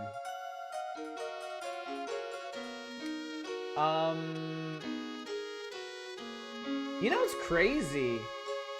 Their breakdown of the Cosmic Table doesn't even mention the Samus minigame. Like, I feel like that'd be a huge draw. Like, if you want people, Nintendo, if you want people to play your first party pinball game, maybe mention all the first party shit tucked away in it to get people interested in it. This baseline bullshit is not gonna do it. Maybe they didn't play for that long. Maybe not. Tell her about. Oh my god, they squished these guys' portraits real bad. Ladies and gentlemen, welcome to Teleroboxing, the main event sporting rage of the 22nd century. Bear witness to rounds of fighting prowess featuring the most powerful robots in the universe. Teleroboxer for the Virtual Boy system immerses players in the Fast and Furious world of remote-controlled boxing. You possess the qualities of a true champion, lace up those titanium gloves, and find out. What's up, Eva? See, we're still not playing the Virtual Boy? Nah, you just missed it. We played 4 games tonight. We played Panic Bomber, Virtual League Baseball, Waterworld, and Galactic Pinball, and all of them sucked in their own special ways. Panic Bomber was alright. Panic Bomber was decent. The other ones sucked out loud. Seattle Pinball rents machines for starting at $150 for 2 weeks. That is spendy, but at the same time, I mean, owning a pinball machine is insanely, prohibitively expensive. Plus, then you gotta worry about maintaining it, and they are finicky ass machines. I remember watching a YouTube video on a guy maintaining his own Twilight Zone table, and holy shit, the stuff he had to do to keep that thing working. Repairs cost thousands of dollars. Yeah, they're precision machines, is the thing. You know, everything has to be tuned perfectly. There's all these sensors that, like, you can't afford to have going off to just random tableware, but like they need to make sure they pick up even the slightest graze from the ball. Or they're super finicky and expensive to maintain if you don't know all the workings yourself. Yeah, if I had a pinball table, I would have to learn to maintain it myself. I mean, I would want to, certainly, but I would have to. Talent pool of engineers is tiny. Maybe that's a career move I should make. Maybe I should be a pinball table engineer. When you immerse yourself in Teleroboxer, you'll enter a world where hazardous duties are assigned to robots that mirror the movements of human controllers. The technology known as telerobotics.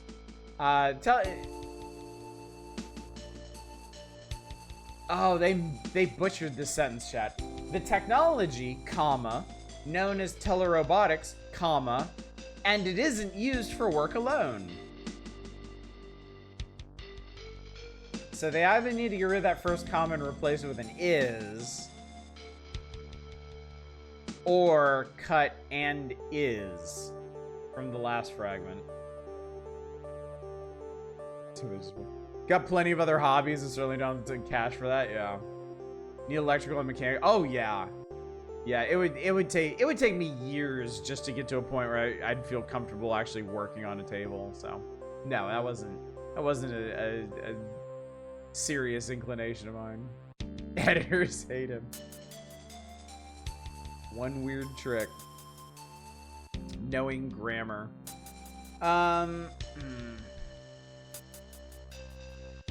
So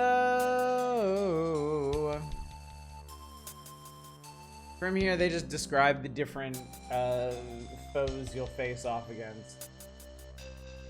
They sure made up some random ass names for these. Pagero, Spokong, Dorihei, Bompun, Prin, Ikanger, and Tukikage.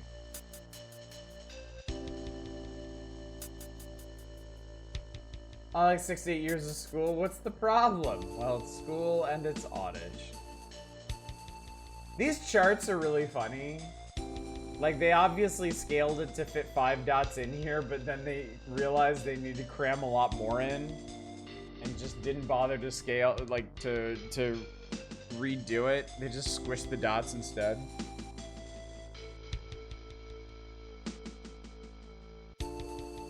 Tell her Boxer with working controls this time. I was waiting for somebody to do that. Because, yes, I do have working controls this time. I'm not about to promise that I'm going to do any better this time, but it should make a lot more sense when I get my ass kicked.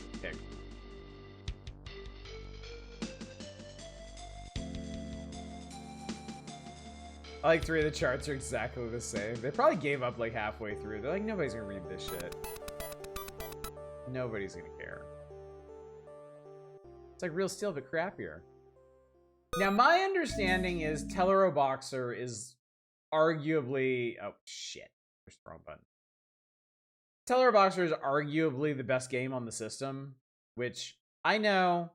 You don't need to say it. We know. It does seem like some actual thought and care was put into this game.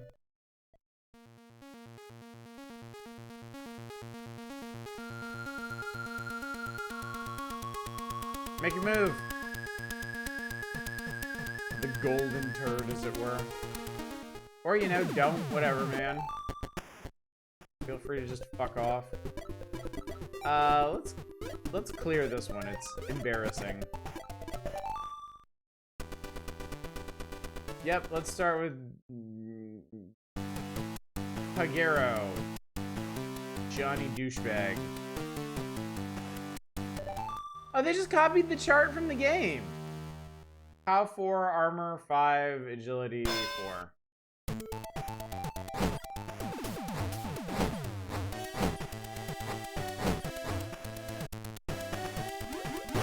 Ow.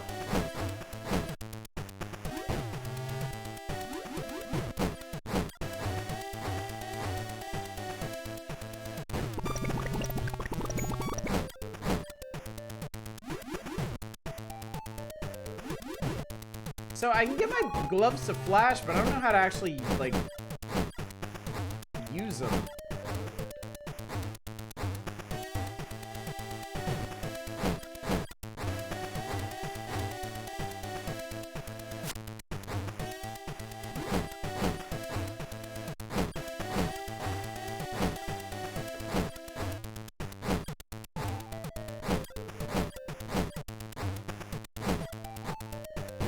Ow.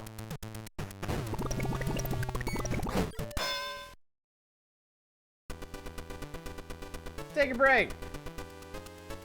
Phrase, damn it, faint praise springs to mind.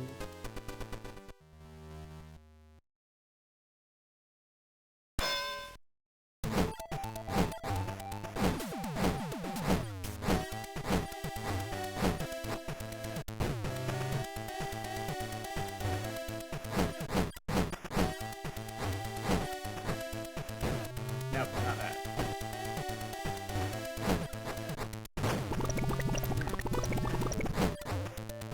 Why does the robot laugh?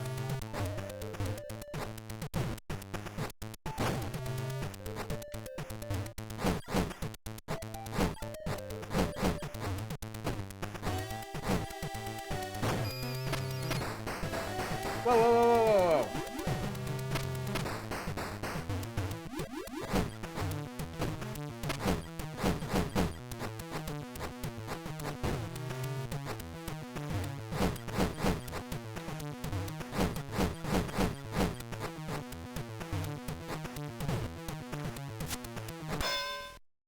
Jesus.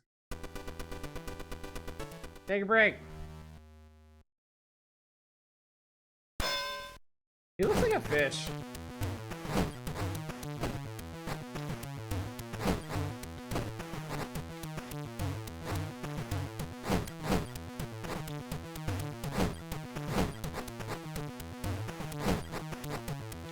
Ow, other one. Shit!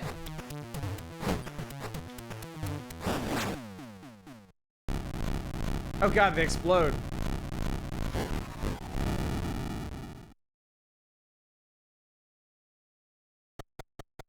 Okay, that's cute.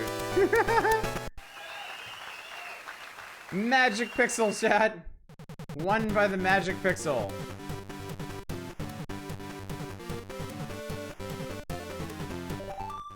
Alright, who's next? Get fucked, Johnny. Jesus Christ!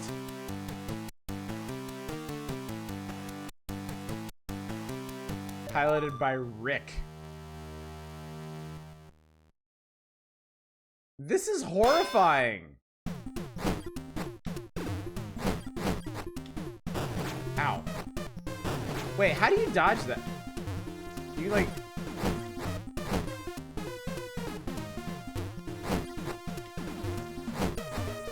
Ow.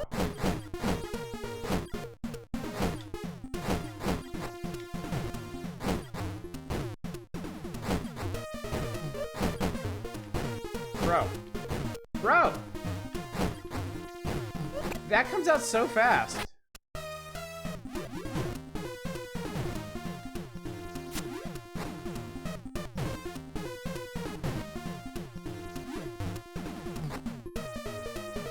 I don't understand how this works.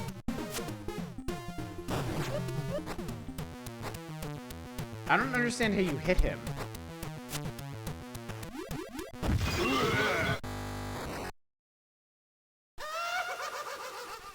I don't understand how you hit them when he goes low like that.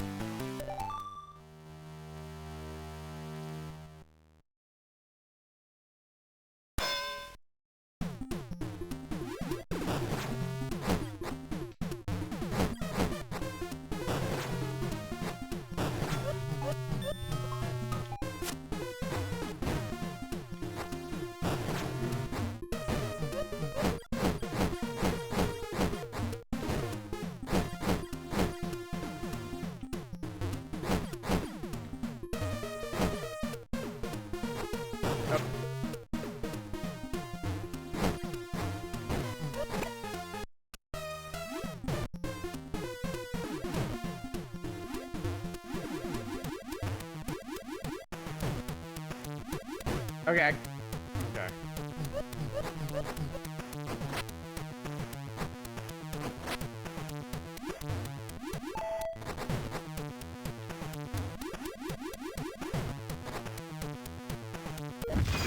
Yeah, I can't. I'm sure this is something that the instruction manual would explain, but I don't know how to hit him when he does that. So I think that's all the Tellero boxing that we're gonna do.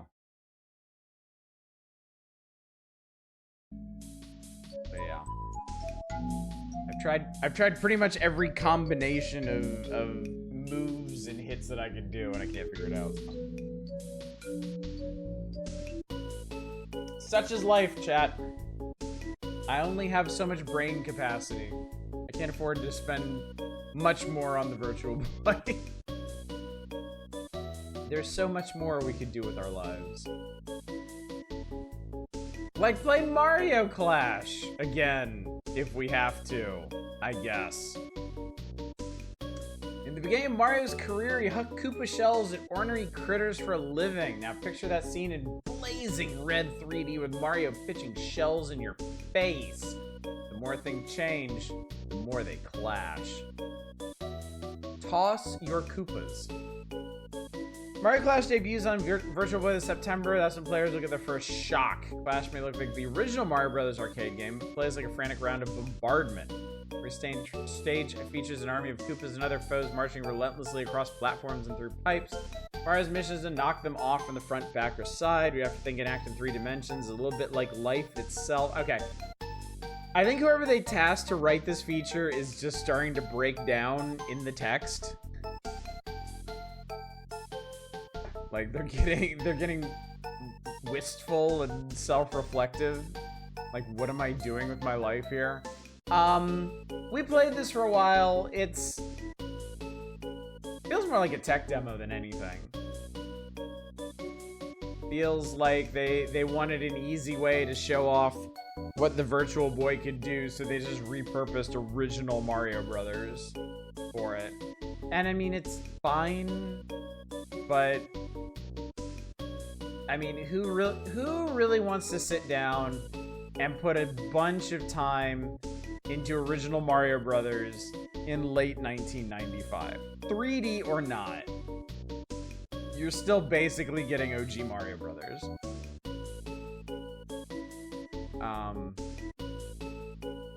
So yeah, they spill a lot of words explaining how to throw shells at critters and whatnot. We don't need to go through this. Like a lot.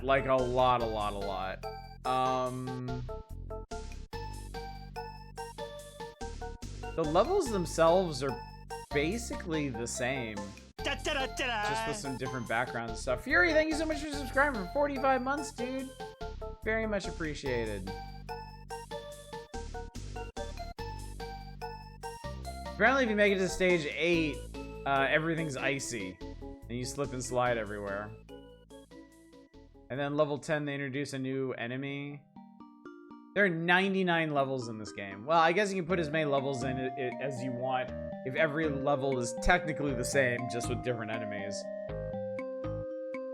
Yeah, I've never had a whole lot of patience for games like this. Like the older, like, arcadey score attack style of games where you just keep... where you just keep going endlessly on the same or similar levels to rack up as high a score as you can. I just don't care. I don't find getting the high score in things particularly enticing. I never really have. Even when I played old score-based arcade games like Pac-Man or Galaga, I just wanted to get as far as I could get. My score was pretty much irrelevant to me. I wanted to eat ghosts and beat the stage. That was it. Score had nothing to do with it, so. Alright, what else you got? What else did... Chat! Chat, we did it! Chat, we have escaped the ravages of the Virtual Boy. We're safe. For now. And look, we are rewarded with Yoshi's Island, Super Mario World 2. Super Mario Bros. Fans, prepare to celebrate. I already am. Yoshi. Oh, thank Christ, chat. Oh, I feel so much better. We actually made it. We actually made it. We survived the Virtual Boy. Eat the eggs, smash Yoshi. Ah. I think you have the same feeling on that I do. High scores require a competitive streak. Not necessarily the same as loving a challenge. Scores kind of imply their value as bragging rights. Yeah. And I just don't care. I can admire somebody who knows the ins and outs of the game to get the big high scores and stuff, but yeah.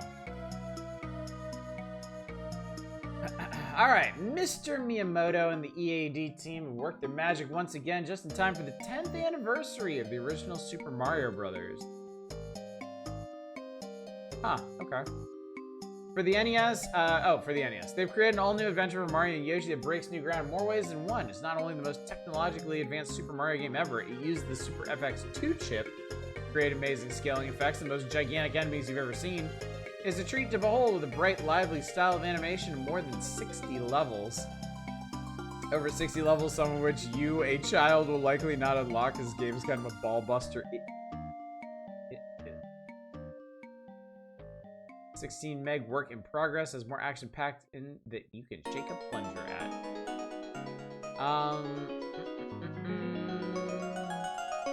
Baby Mario be dwarfed by some of the island beasts. The FX2 chip makes huge enemies possible. Watch for Mondo mouths lurking in the lava and prepare for big battles with boss.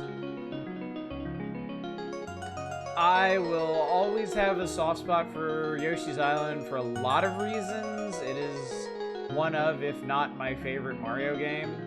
A big part of that, they brought back Shy Guys.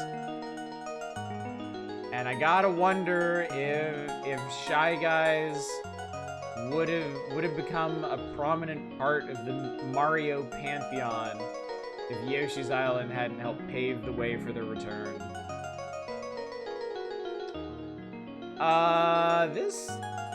This page layout is ass. This is terrible. I have to be honest, Chad, as much as I love this game, I didn't actually remember this preview being in this issue, because I think I just skipped over it. I think it was so visually awful, even child me was like, you know what, whatever. Fucking whatever. I don't even want to read this. They mention Yoshi's fluttering. Can grow vines. Target him with eggs. Yeah, whatever. And new turf for Mario. Hard to believe Yoshi's Island has proved Mario's born without a mustache. He has his Mario hat on as his only piece of familiar clothing in this adventure. Mario takes a backseat, literally Yoshi in this new prequel. We've been over it, chat. We don't need to relitigate that. Yoshi's Island has a style all its own. Another reason why I love this game so much. It is so unique looking. Absolutely adore it. Let's do it, chat.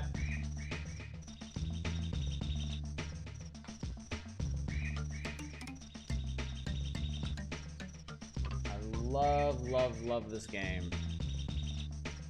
It's high time we appreciate it some more.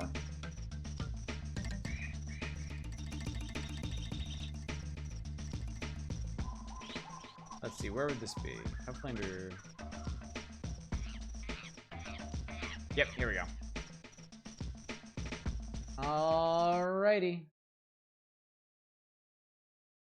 Tuck in for some good ass video gaming, chat. We really deserve this after the Virtual Boy.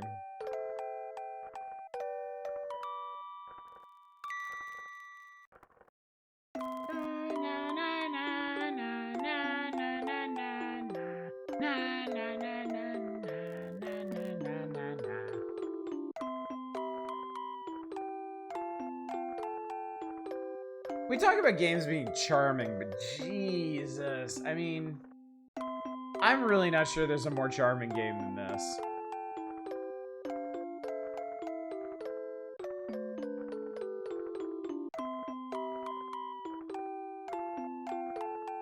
Aesthetic of this game never really appealed to you. I mean, that's fair. Everything hits different for everybody, but yeah, for me, this is definitely one of the best looking games on the Super Nintendo. One of the best looking platformers ever.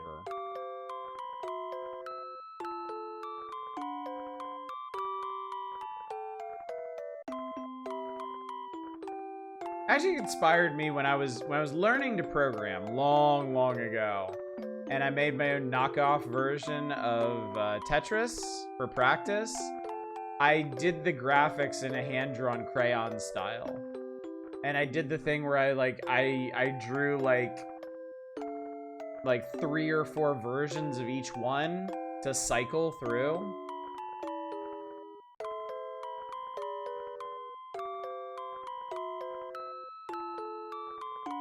Lovely day and Yoshi's taking a walk. And then got pasted by a baby from the sky.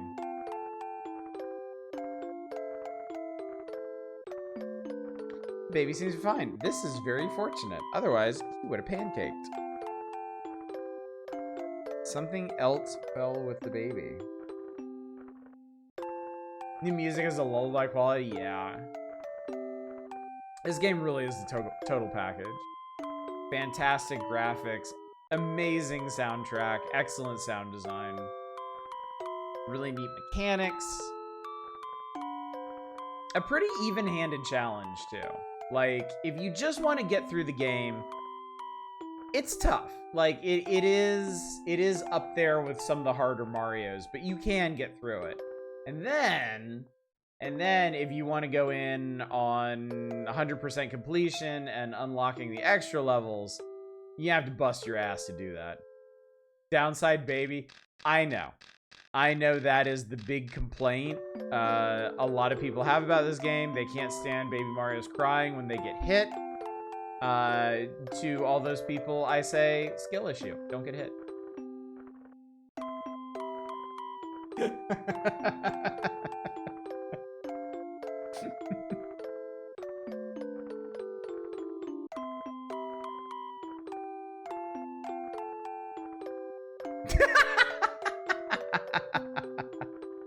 Am I wrong? You don't like the noise when Yoshi gets hit? Don't get hit.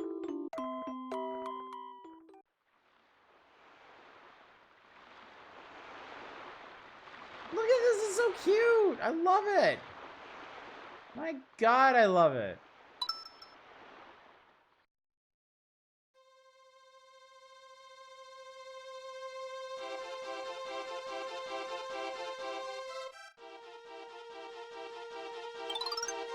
This paradise is Yoshi's Island, where all the Yoshis live. They're all in uproar over the baby that fell from the sky. Wouldn't you be?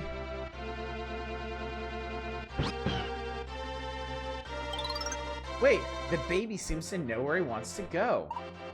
The bond between the twins informs each of them where the other one is. What? The Yoshis decide to carry the baby to his destination via a relay system. Now begins a new adventure for the Yoshis and Baby Mario. You did, Fury. That's exactly what happened.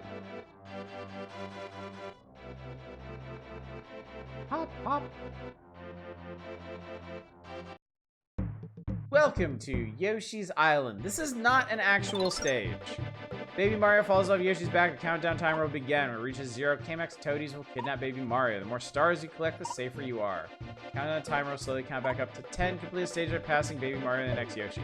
Yeah, this is not a real stage. This is like the tutorial area.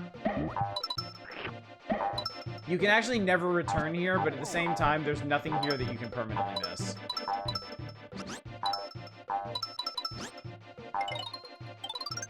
Hovering jump, yes. Make the extra effort. I love Yoshi's ridiculous kiki feats. Means when one Yoshi bravely falls off a cliff, another will take its place. That was it.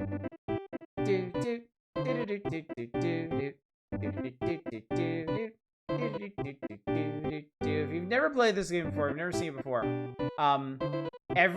there's 6 worlds in the game.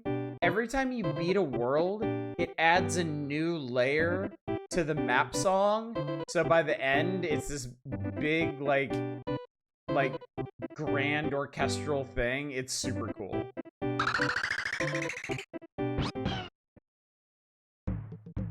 Make eggs, throw eggs. Boop, boop, ba-doop, boop. Make eggs, eat something, and then shit an egg out. Throw the egg with the A button. Meow. First Mario soundtrack you really, really like. Special Flower. Gather 5 for 1-up. They add your point total. They also add flowers to the gold ring roulette.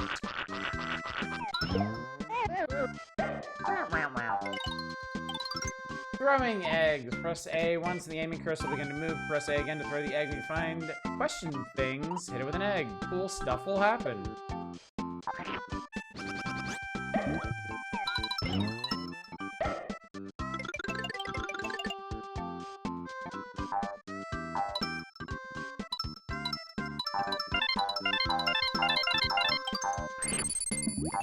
Oh, stars, mans.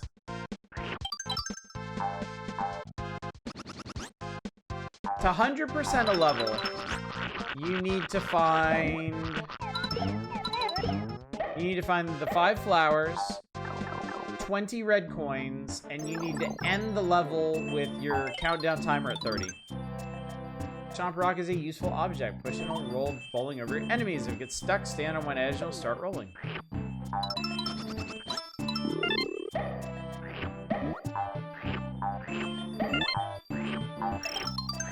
Or you could just know how this game works. I did not know for the longest time that that's what these big flower guys were for. As a kid, I just didn't bother. Come on, Mr. Rock.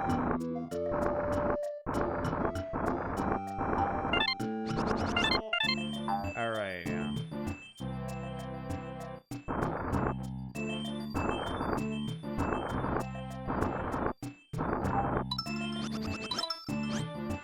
I can more or less tell where the red coins are. Oh, I gotta push this all the way down here.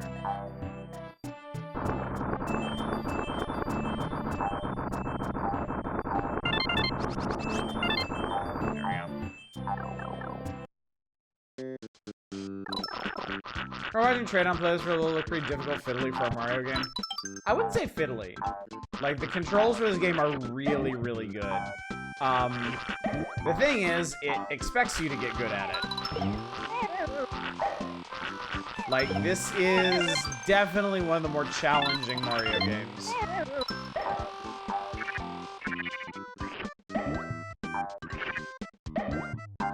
Kind of them to make the red coins just barely different, yeah. Yeah, you play this game enough, you learn to recognize them.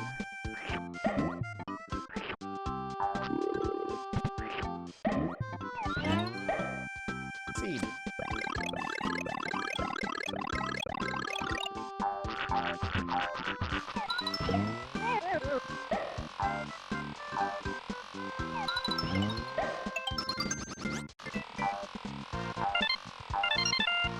So we currently have... I found all 5 flowers. I found 20 coins. We need 2 more stars. 100%. In each level, 20 red coins are hidden among the yellow ones. Each add 1 point to your score.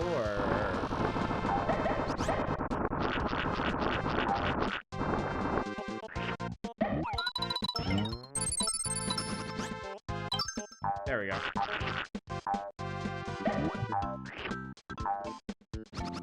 The stars are honestly the hardest part of 100%ing. Because not only do you have to pick up basically all of the stars, you have to keep them. You have to not get hit. Should I get another copy of Woolly World on 3DS and play the Switch one?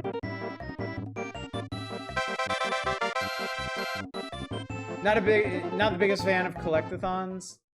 The only thing they do, the only difference that it makes, if you 100% all 8 levels in a world, it opens up those 2 question marks.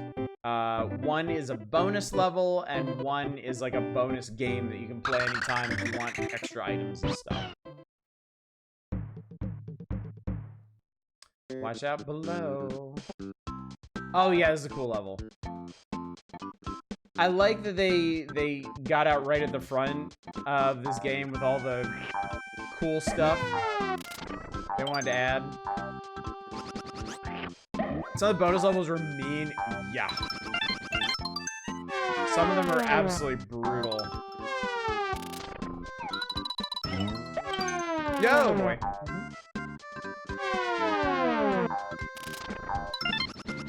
Fortunately, they don't hurt you. They don't hurt you if they touch you, but they will push you down.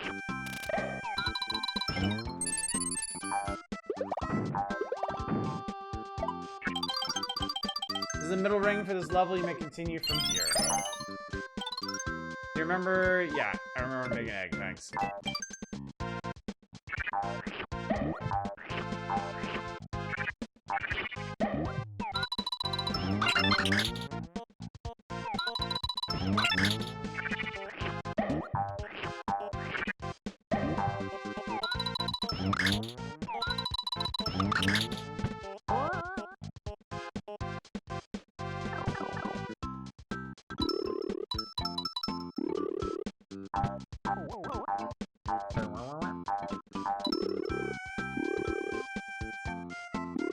There's all sorts of fun, weird little gimmicks in this game.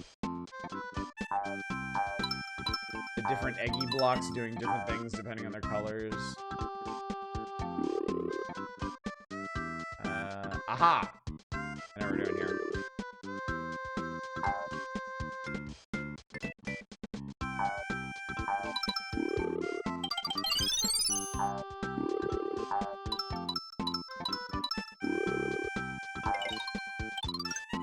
Go start, display your score, use special items,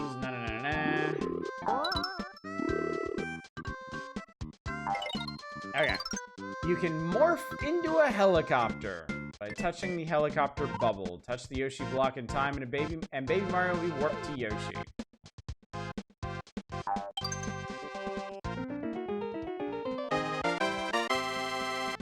Yep. Now I'm a helicopter.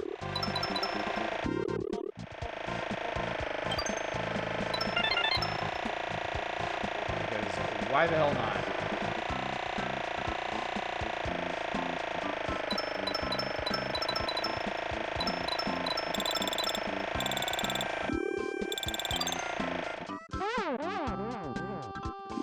All the weird enemies often one-offs. I like it in 95. I don't think I appreciate how special it is. Yeah. Crazy amount of work went into this game, making really each level feel like its own unique thing.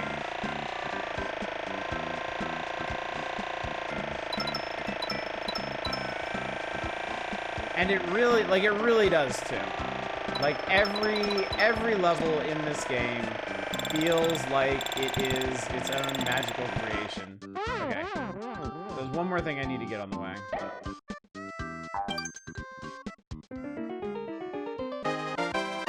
Each one is distinct. They don't really feel like they repeat or overlap.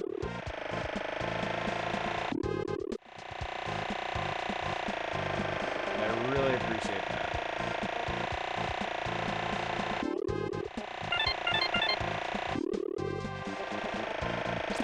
Okay, I think we're good.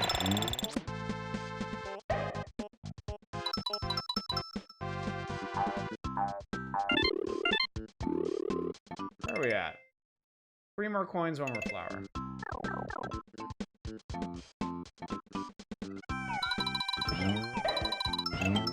Shit. Dang! Asshole. There we go. That would have been full of stars if I wasn't already maxed.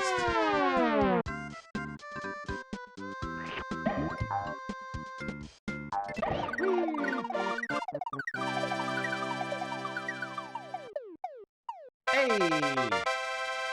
Bonus challenge!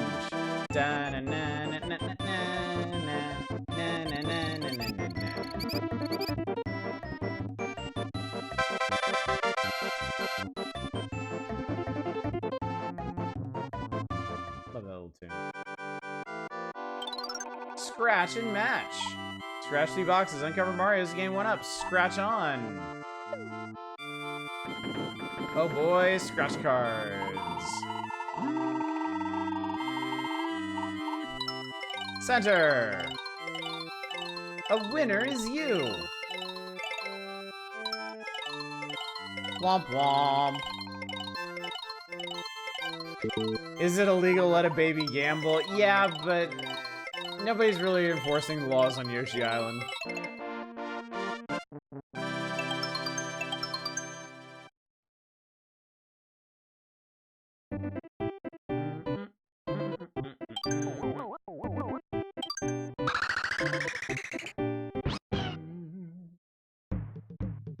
Cave of Chomp Rock.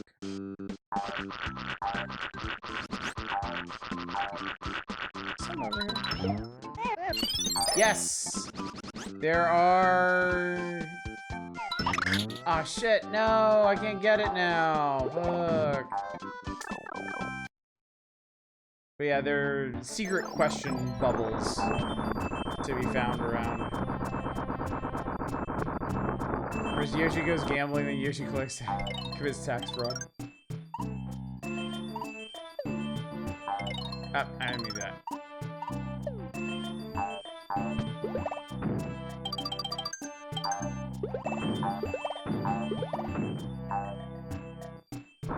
I blew it. I think it was a 1-up. I don't think it was actually a collectible.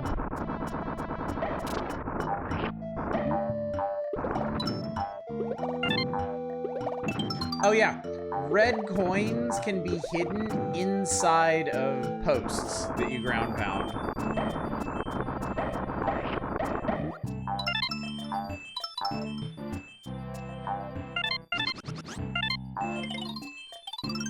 The 2 controller configuration for egg throwing, would you like to switch? No.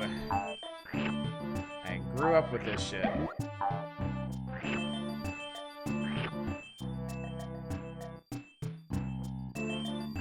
He has to kill the dick clams. The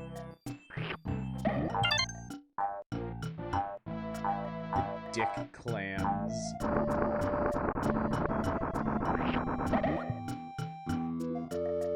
Let's see, what are we doing here?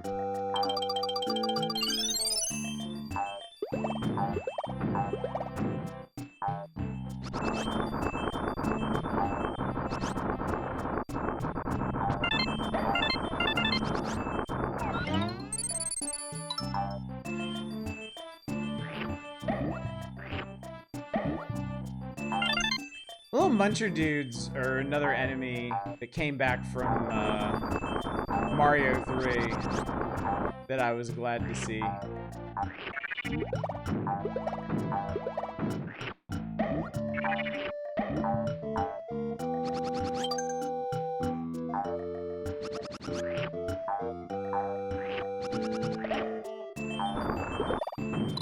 Money. Leave for a bit and come back to Yoshi's Island. What a treat. Yeah, we survived the Virtual Boy. And this is our just reward.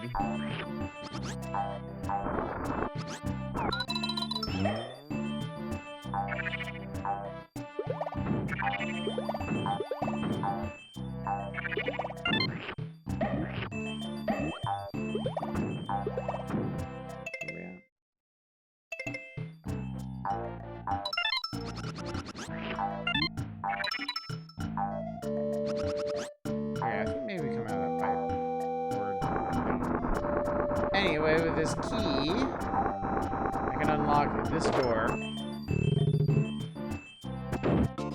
So there's 2 sets of bonus games in this. One is from winning the, like, landing on a flower at the end of level ring. And that's stuff like match cards, scratch cards, all that stuff. Then there's in-stage bonus games like this, which are pretty cool. Can I make a request that you play the World 3 end boss? I don't have a save for it, unfortunately. So throw the balloon, key in the button sequences as shown. Game time is limited. If the balloon pops on you, then you lose. Like I am if you win.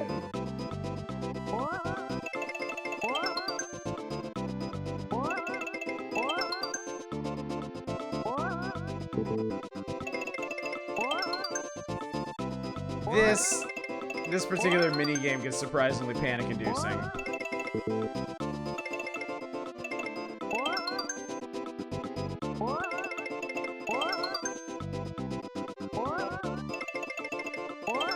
Try to explain to my kids why I love this game so much. Never done full playthrough. This already feels like it was a while ago. It was, I think, a couple of years. Yeah, I did a full playthrough and 100%ed this.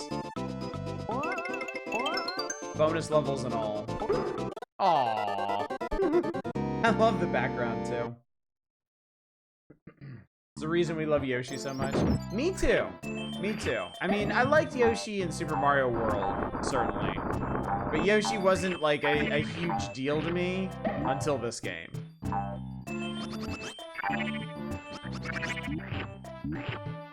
I should have my stuffed Yoshi back here.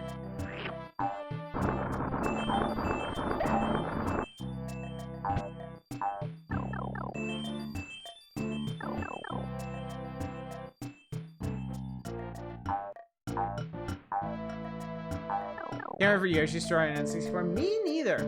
So, like, the only Yoshi game, despite loving Yoshi's Island so much, the only Yoshi games I've actually played are this one and Yoshi's Crafted World on the Switch. I missed all the other Yoshi games. So I'm pretty excited to catch up. Oh, hell.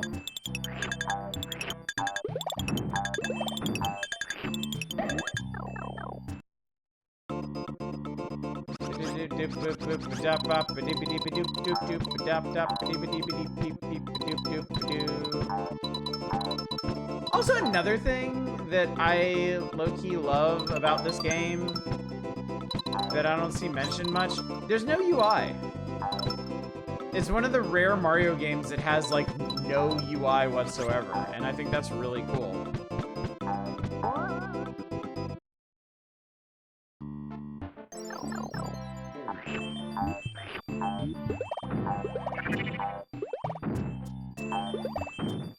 After story, I feel like the series got into a dip into Woolly World. No, I need you. Oh, I forgot. I need you over here.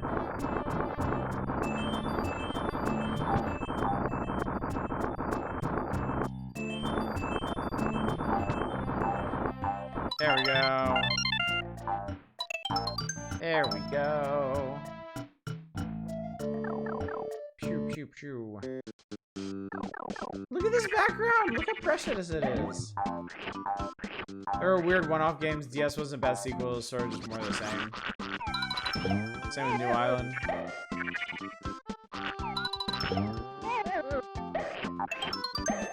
Thought the Mario game was gonna be kind of cutesy and cartoon. I'd probably not be overly interested. This game nails it.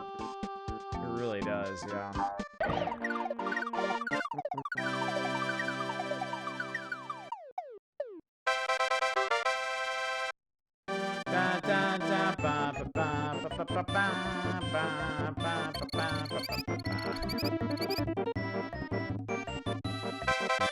Maybe your favorite Mario? Yeah, same. Flip cards.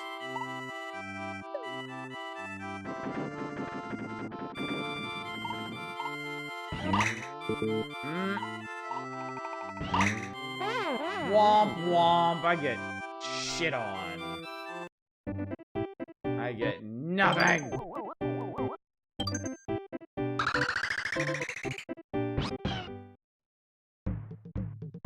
Bert the Bashful's Fort.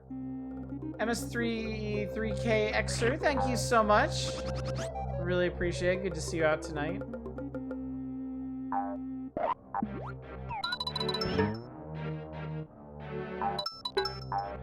Woolly World felt like it knew from the start what it was trying to do. It was the same formula. Stop by, can't sleep. Sorry to hear that. Might I suggest some Yoshi's Island to soothe your mind? Whoa, that's so cool.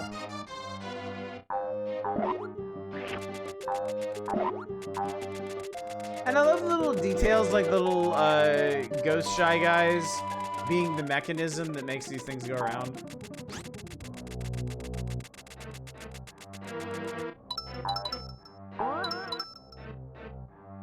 Mario 3 is still yours. I never had an SNES play the others. Would rather play 3 over the 3D games.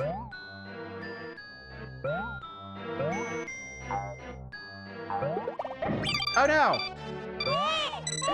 Yeah. There you go.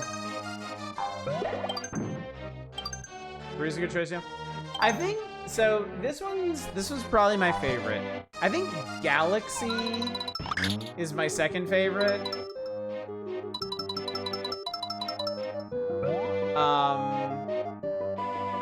And then probably 3.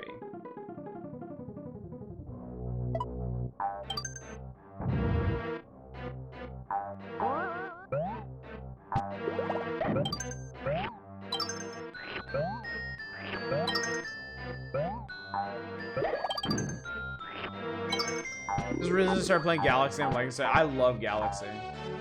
But then again, I also need to leave space for like Odyssey. Like Odyssey is extremely good. The original Mario World is super good. I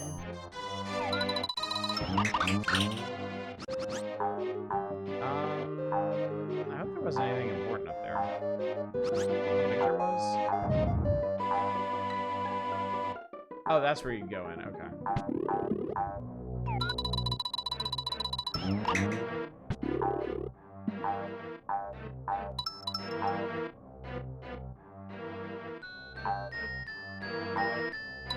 There was a great platformer, so games like Resident Evil, Diablo, Armored Core gave you a gaming niche I didn't know I was looking for at the time. That's why I enjoyed the PS1 era so much. That makes sense. That makes sense. Platformers... I maintain that anybody can learn to play platformers. Like, anybody can become good at platformers. Like, we all had to at some point. But it's, you know, it definitely comes more naturally if you start young. And those of us that started on, like, Nintendo or Genesis definitely had an advantage in that, you know? I've spent my life playing Mario games, so... a lot of it comes pretty naturally.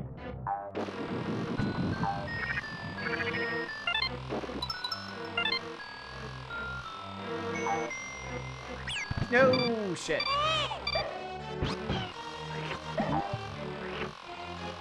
Video games were platformers for a while, now they're shooters.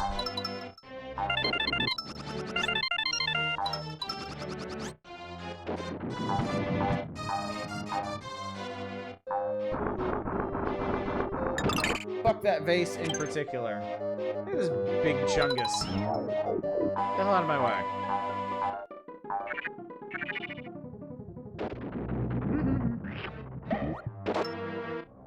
I was at Genesis, my mom's where I spent most of my time. Dad at the NES, I got more time with Sonic than Mario.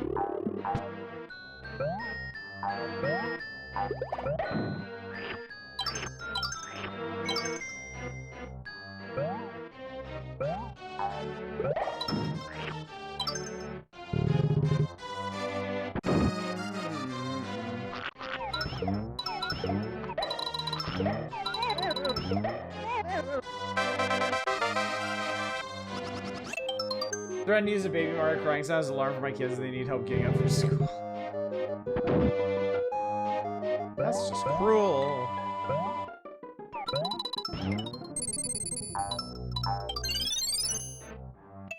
I did actually find everything. The hard part about getting 100% on the forts and castles is you have to do the boss fight perfectly. You cannot get hit during the boss fight. And the boss fights are always some regular enemy that KMX scales up. Which really shows off the tech underlying this game. So you're still on the baby side, Yoshi baby. Then get a load of this.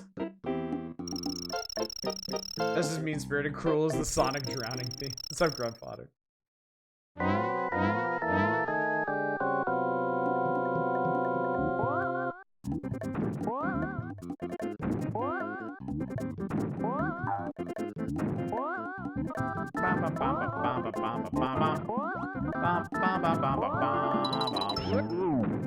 What? Whoa. So, the objective of this fight is to knock this guy's pants off.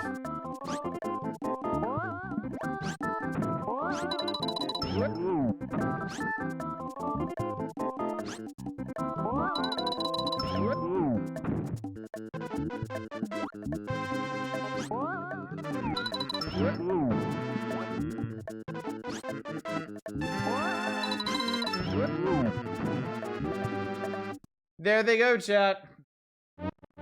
And then he farts himself to death.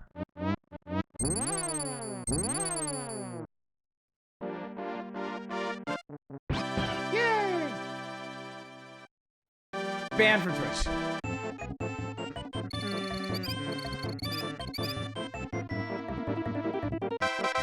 Still more logical than Earthbound.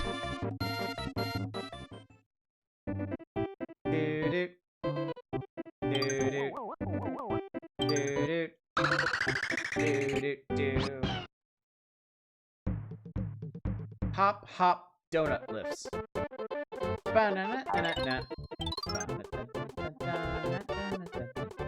They're very dangerous donut lifts in this stage. It'll fall shortly after you stand on them. Step lightly.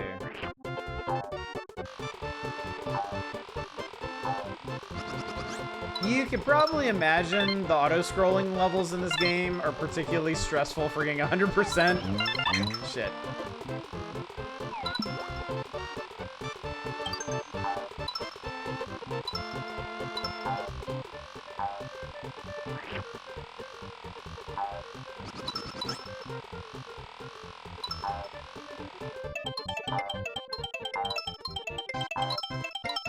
I love the sound these make.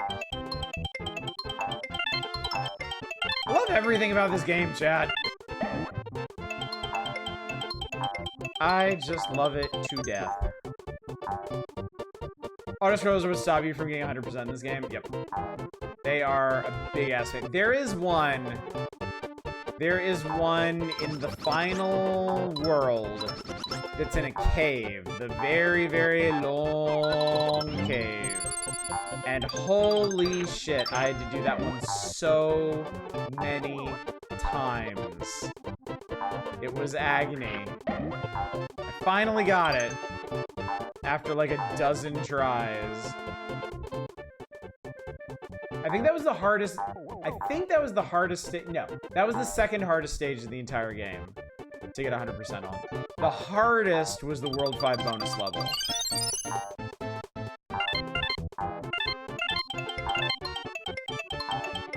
The World 5 bonus level is super fun. It's really cool, but it is so fucking hard to get 100% on. Oh god, I hope that's not gonna bite me in the ass.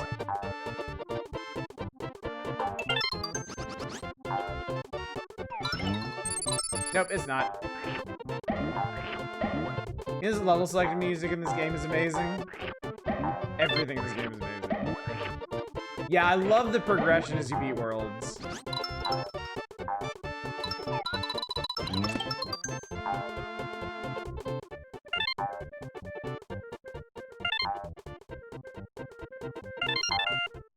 Is that it?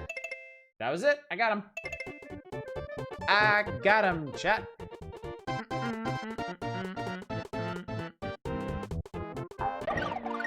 I wish I could stay and just listen to that music all night. But there is more to Yoshi's Island than just this. So much more.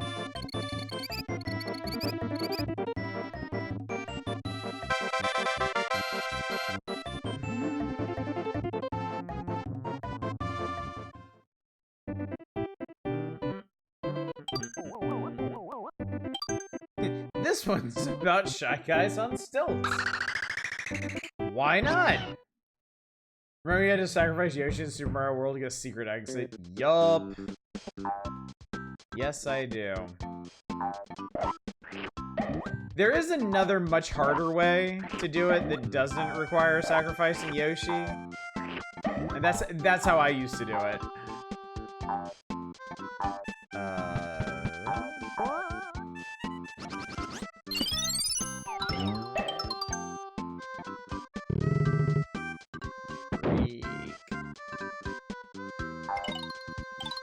Yellow eggs create coins. Red eggs create 2 stars. Flashing eggs...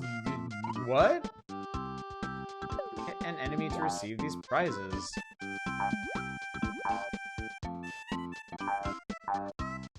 So we're gonna go through our eggs real quick. Alright, so yellow makes a coin. Flashing makes a red coin. They're important. They're also not very common. There are... Jesus, I feel like there's only like... Counting this stage, only like maybe 2 or 3 stages in the entire game that use flashing eggs.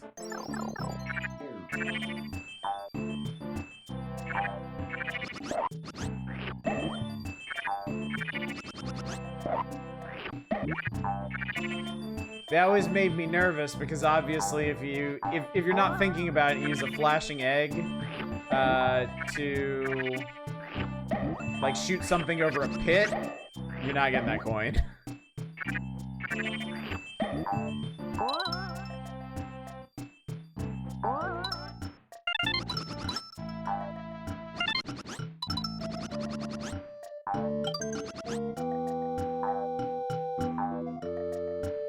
Flashing eggs be like, Deathless Challenge Runners be like.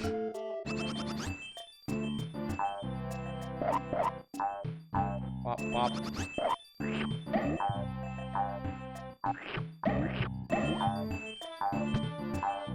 Also kind of gives you an idea of what this game is all about. Like, We're only 6 levels in and they're already doing, like, super dark segments.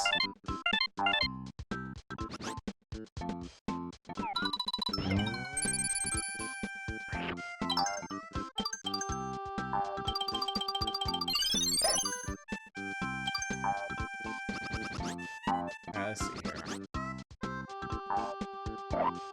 Oops. Oh, shit. I didn't mean to eat him.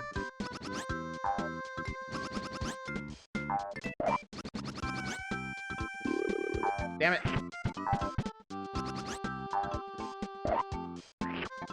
What's up, Tradon? How you doing?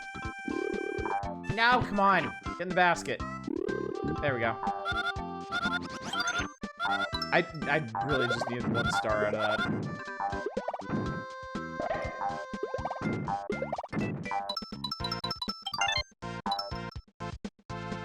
Eat what you kill, you know better. Step on when you find them, you'll find a secret entrance. No! Hello. How utterly foolhardy of me. Of course, in Mario Kart 8 is based on Yoshi's Island. It features all kinds of little callbacks, like the playing question blocks and stuff. That's cool.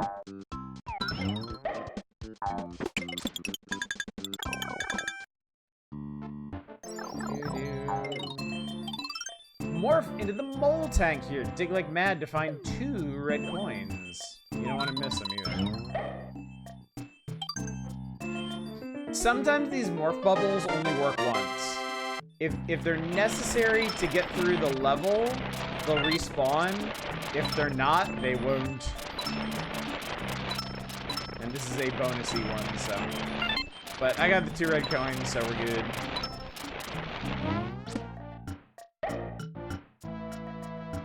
Best part is that little drum beat from when you started leveling in. That's he melted. Yeah, the whole morphing thing in this game is really kind of fucked up when you think about it. Trippy as shit.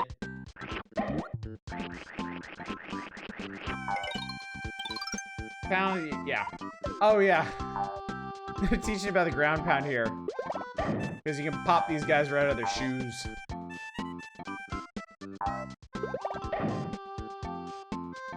Body horror in my Mario game? It's more likely than you think.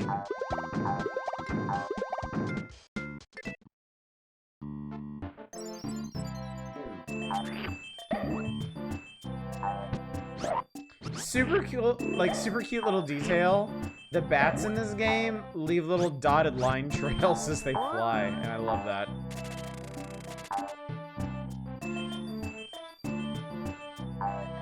Okay, this one... Haha! And this is where they teach you how to do bank shots.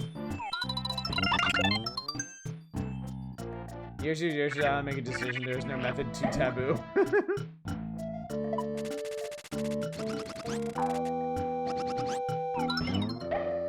So are we good? I'm missing 2 coins. And there they are. I said, there they are. Yay.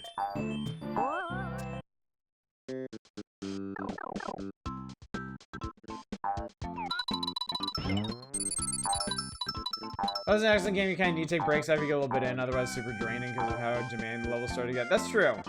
It is. Oh, I missed the one up.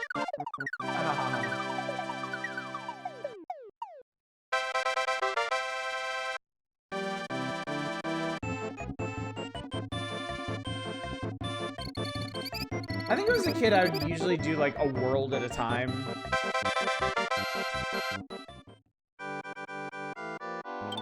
Scratch and match. Hey, baby Mario, it's time to gamble. Oh, you lose. Too bad.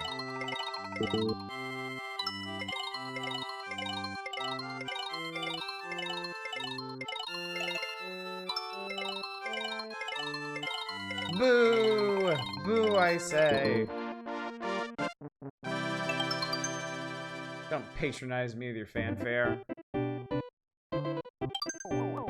The moment you've all been waiting for, chat.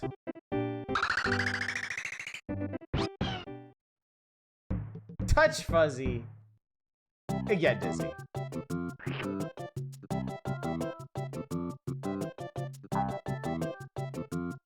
Touch Fuzzy Pickles, get dizzy.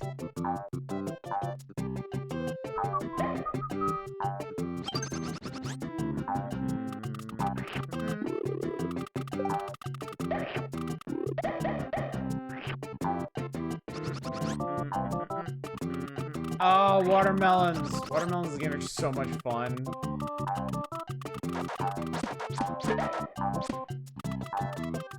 Yoshi just turns into a goddamn machine gun. And yeah, there are flashing eggs in this level, so you gotta watch out for that.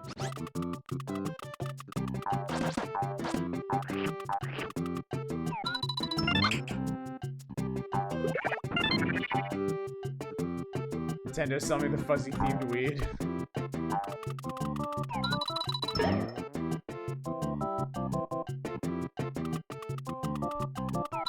I love these smug little dicks.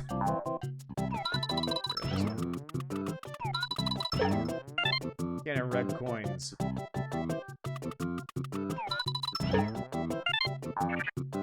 Ah, shit!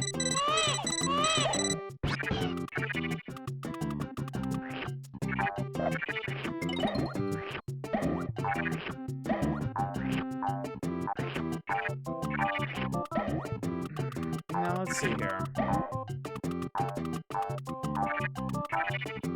There should actually be a key around here somewhere.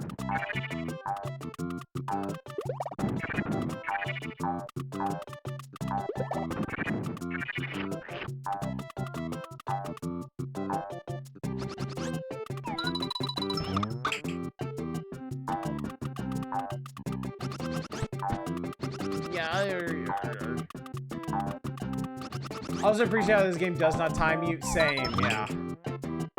It's so much. There it is.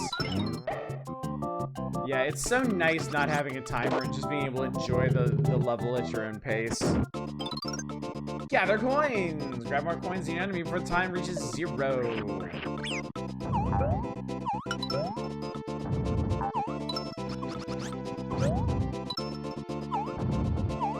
Oh, you fucker. That's my coin. No, my coin.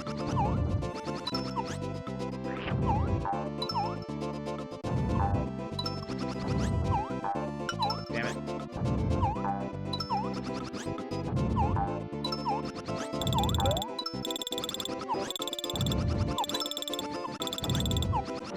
Get stuffed. Got full egg. Play this again last year. Fun time. It's great. It is such a pleasure.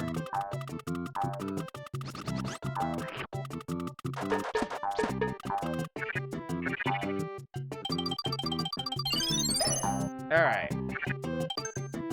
Here we go, chat.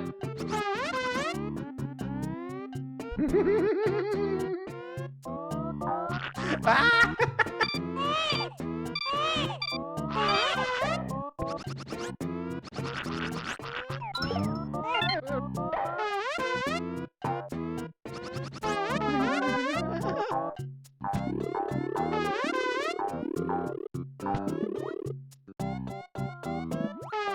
Be cool like Mario. Do drugs.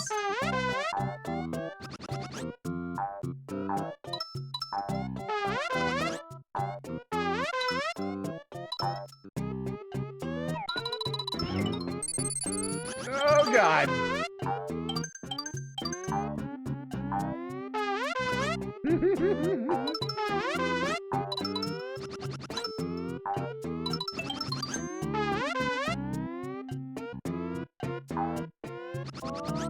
You know what's funny about this? The actual level geometry is changing. Like, it does actually raise you up by doing that. Bye.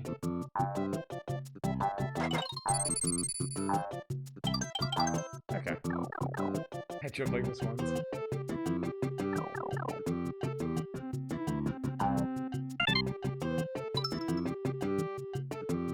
First couple times I played this game, I didn't actually know how to do this part either. Oh, there it is. this is not actually how you do this part. I just want to come up here. Shake these guys early specifically so you can't slam into them on purpose, then later on they bring it back and makes you really regret ever touching Fuzzy.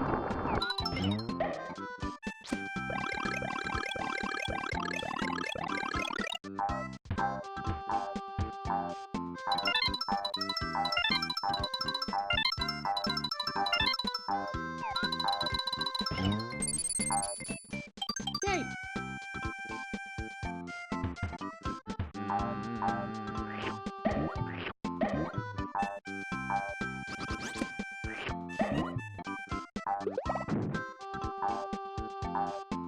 I forgot why that guy's there. Little dragonflies. The little details in this game are so wonderful.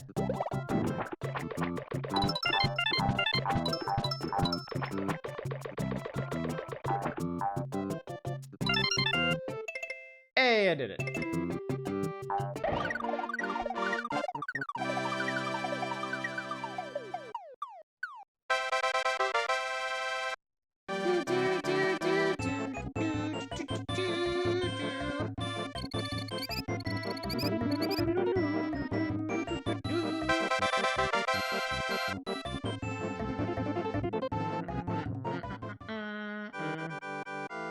We got scratch and match.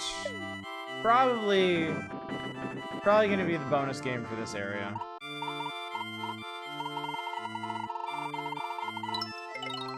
Boo!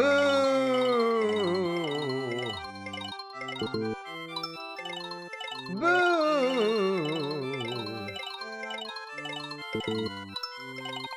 Oh my god! Totally shut out.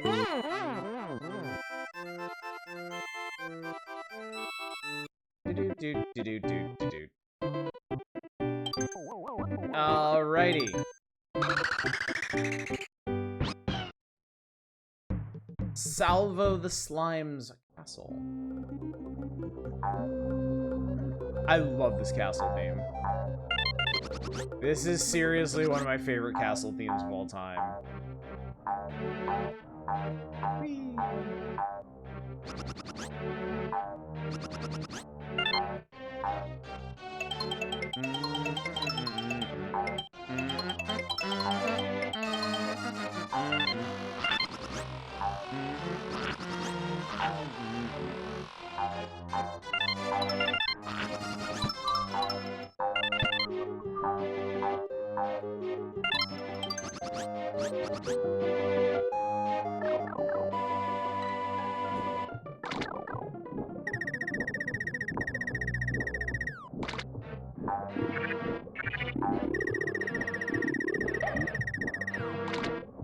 Whee! Careful now if you get 100% here, you're obligated to play the bonus level. That's the plan. That's the goal.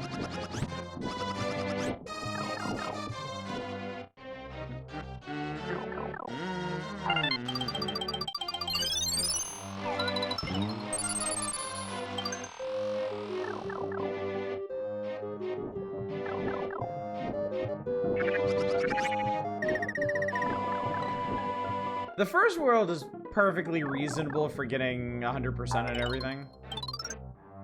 After this, there's always at least one level that's kind of a pain in the ass about it. Hit the block to the right with an egg and some platforms will flip, or you can just wonk it yourself.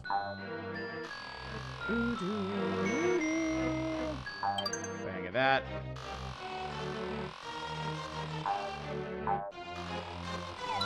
Save myself some time.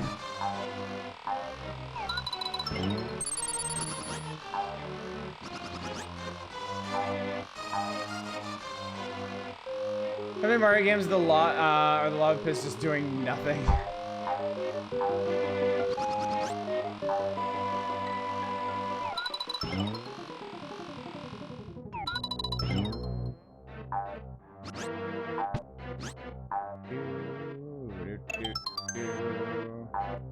Mario was not even lava, they just painted the water red.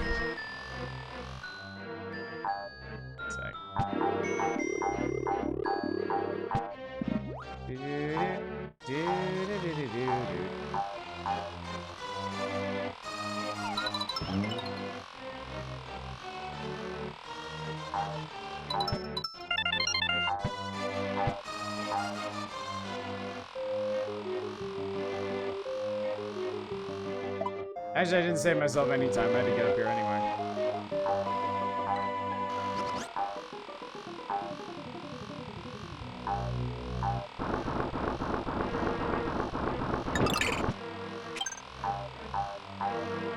If they were marketing this like Earthbound, they would chastise players for having to smash pottery to progress.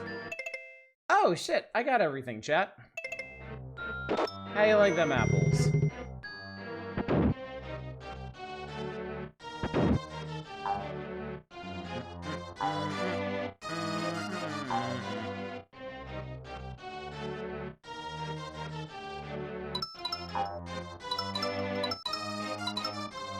She's coming and breaking shit.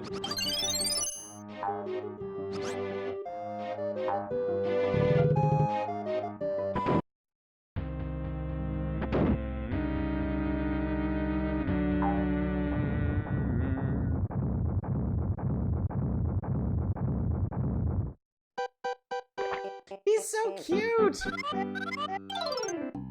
Hi there, cute little Yoshi. Does Baby Mario want to go to Bowser's Castle? I'll take him there in a hurry. Tee-hee-hee.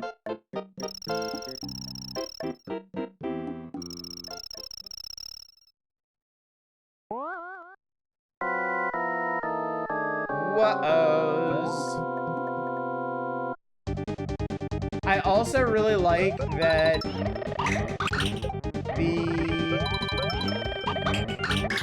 the fortress bosses and the castle bosses actually have different themes.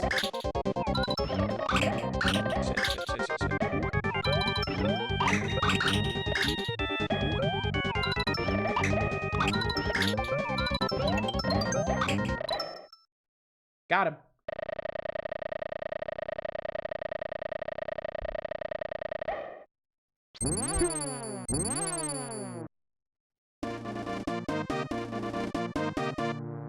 That's a big ass key. What does it go to? We don't know.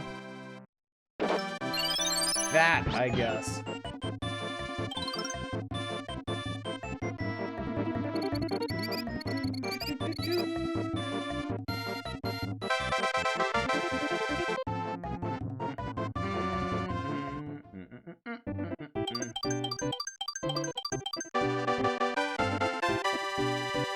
Hear that, chat? I'm perfect.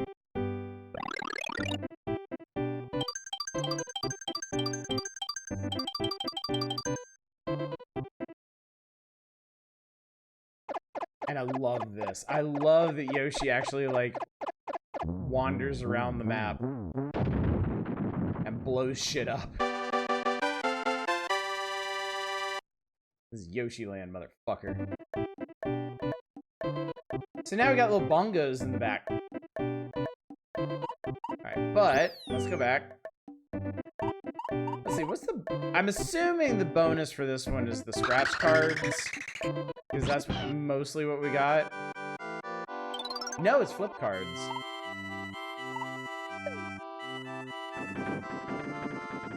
Well, that's awfully nice of them.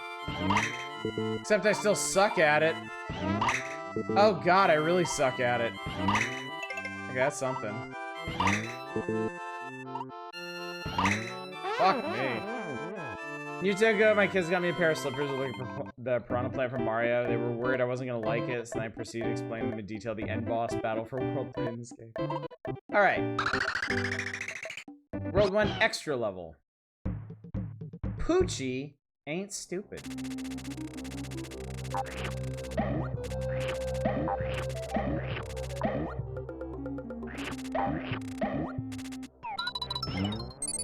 Poochie ain't stupid, jury's out on that.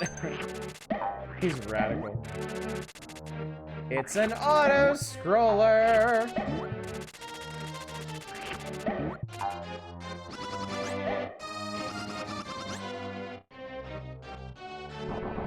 Whee! Let's go, buddy!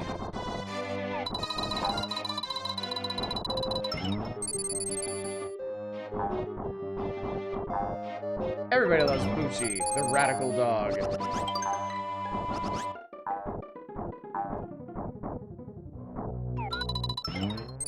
Ah, shit. Fuck. Oh, God! It's fine, everything's fine.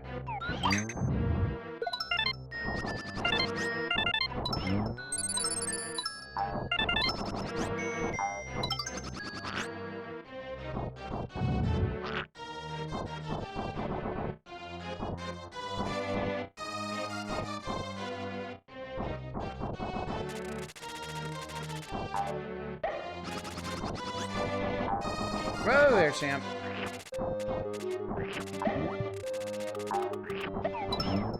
Okay, it's just money.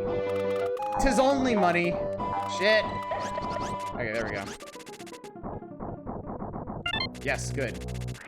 Good Poochie. Good Poochie. Okay. Whoa there, champ. Ah! He went just a little too far.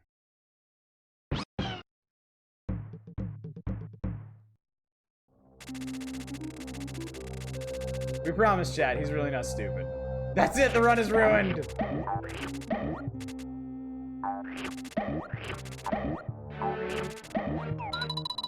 Yeah, I got superheated fluid now.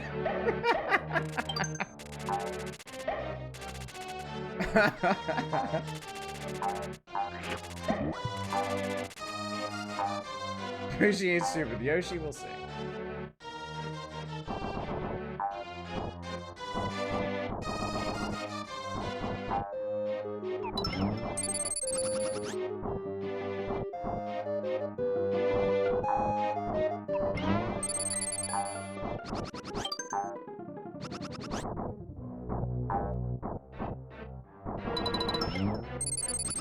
Alright, cool. Good on stars. Oh, fucker.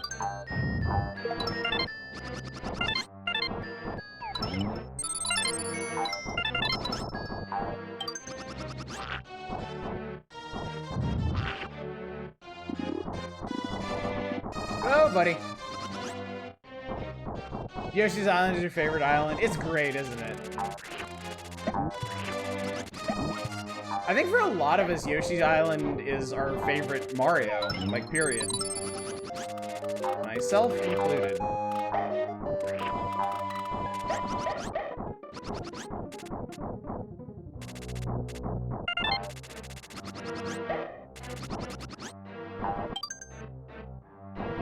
Okay. Do that easy.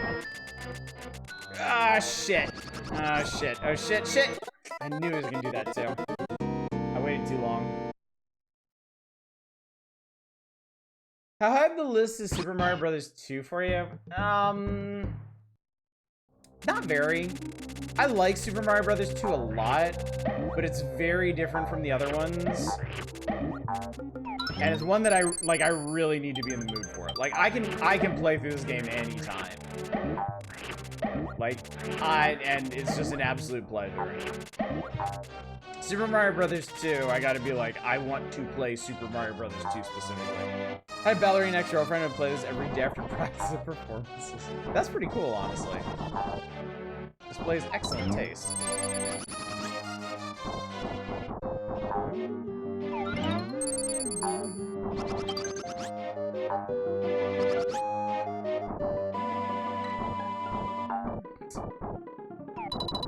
Yeah, I never considered that about the bats. The best time to play Yoshi's Island is anytime. Thank you. Oh, fuck! Okay. Cool, I still got it.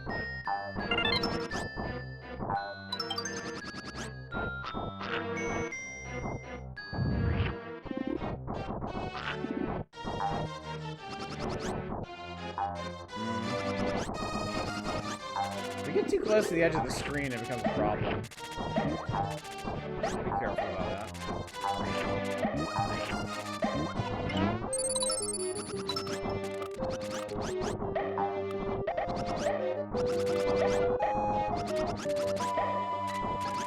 Alright, right. Okay, cool.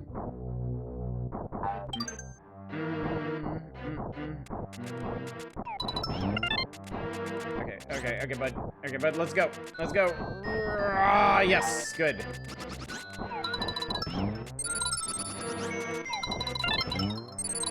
Okay.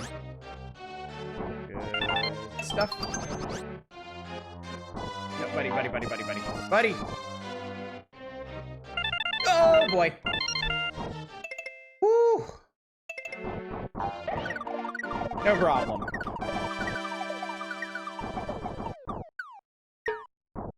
Bonk.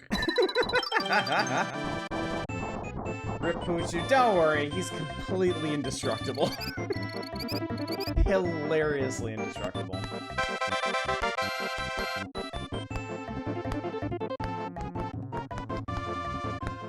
Poochie doesn't die to anything, as it turns out. Alright. Not bad. Not bad, chat. Alright. As much as I'm enjoying this, it is midnight. And I'm gonna turn into a pumpkin. So, why don't we call it here? Yeah, I'm sure it's fine. It is, unfortunately, time for bed. Time for all good little gamers to head off to bed. So, let's just take a little peek at what's coming up next time. So I'll close up request for the night. What's this next page? Oh boy, chat! When we reconvene on Saturday, we have Game Boy Street Fighter 2 to look forward to. Have a good one, Tradon. Thanks for coming out. Okay, so, schedule. Tomorrow night is variety night. What kind of variety? I don't know. I haven't decided. I don't have a plan yet, but I will.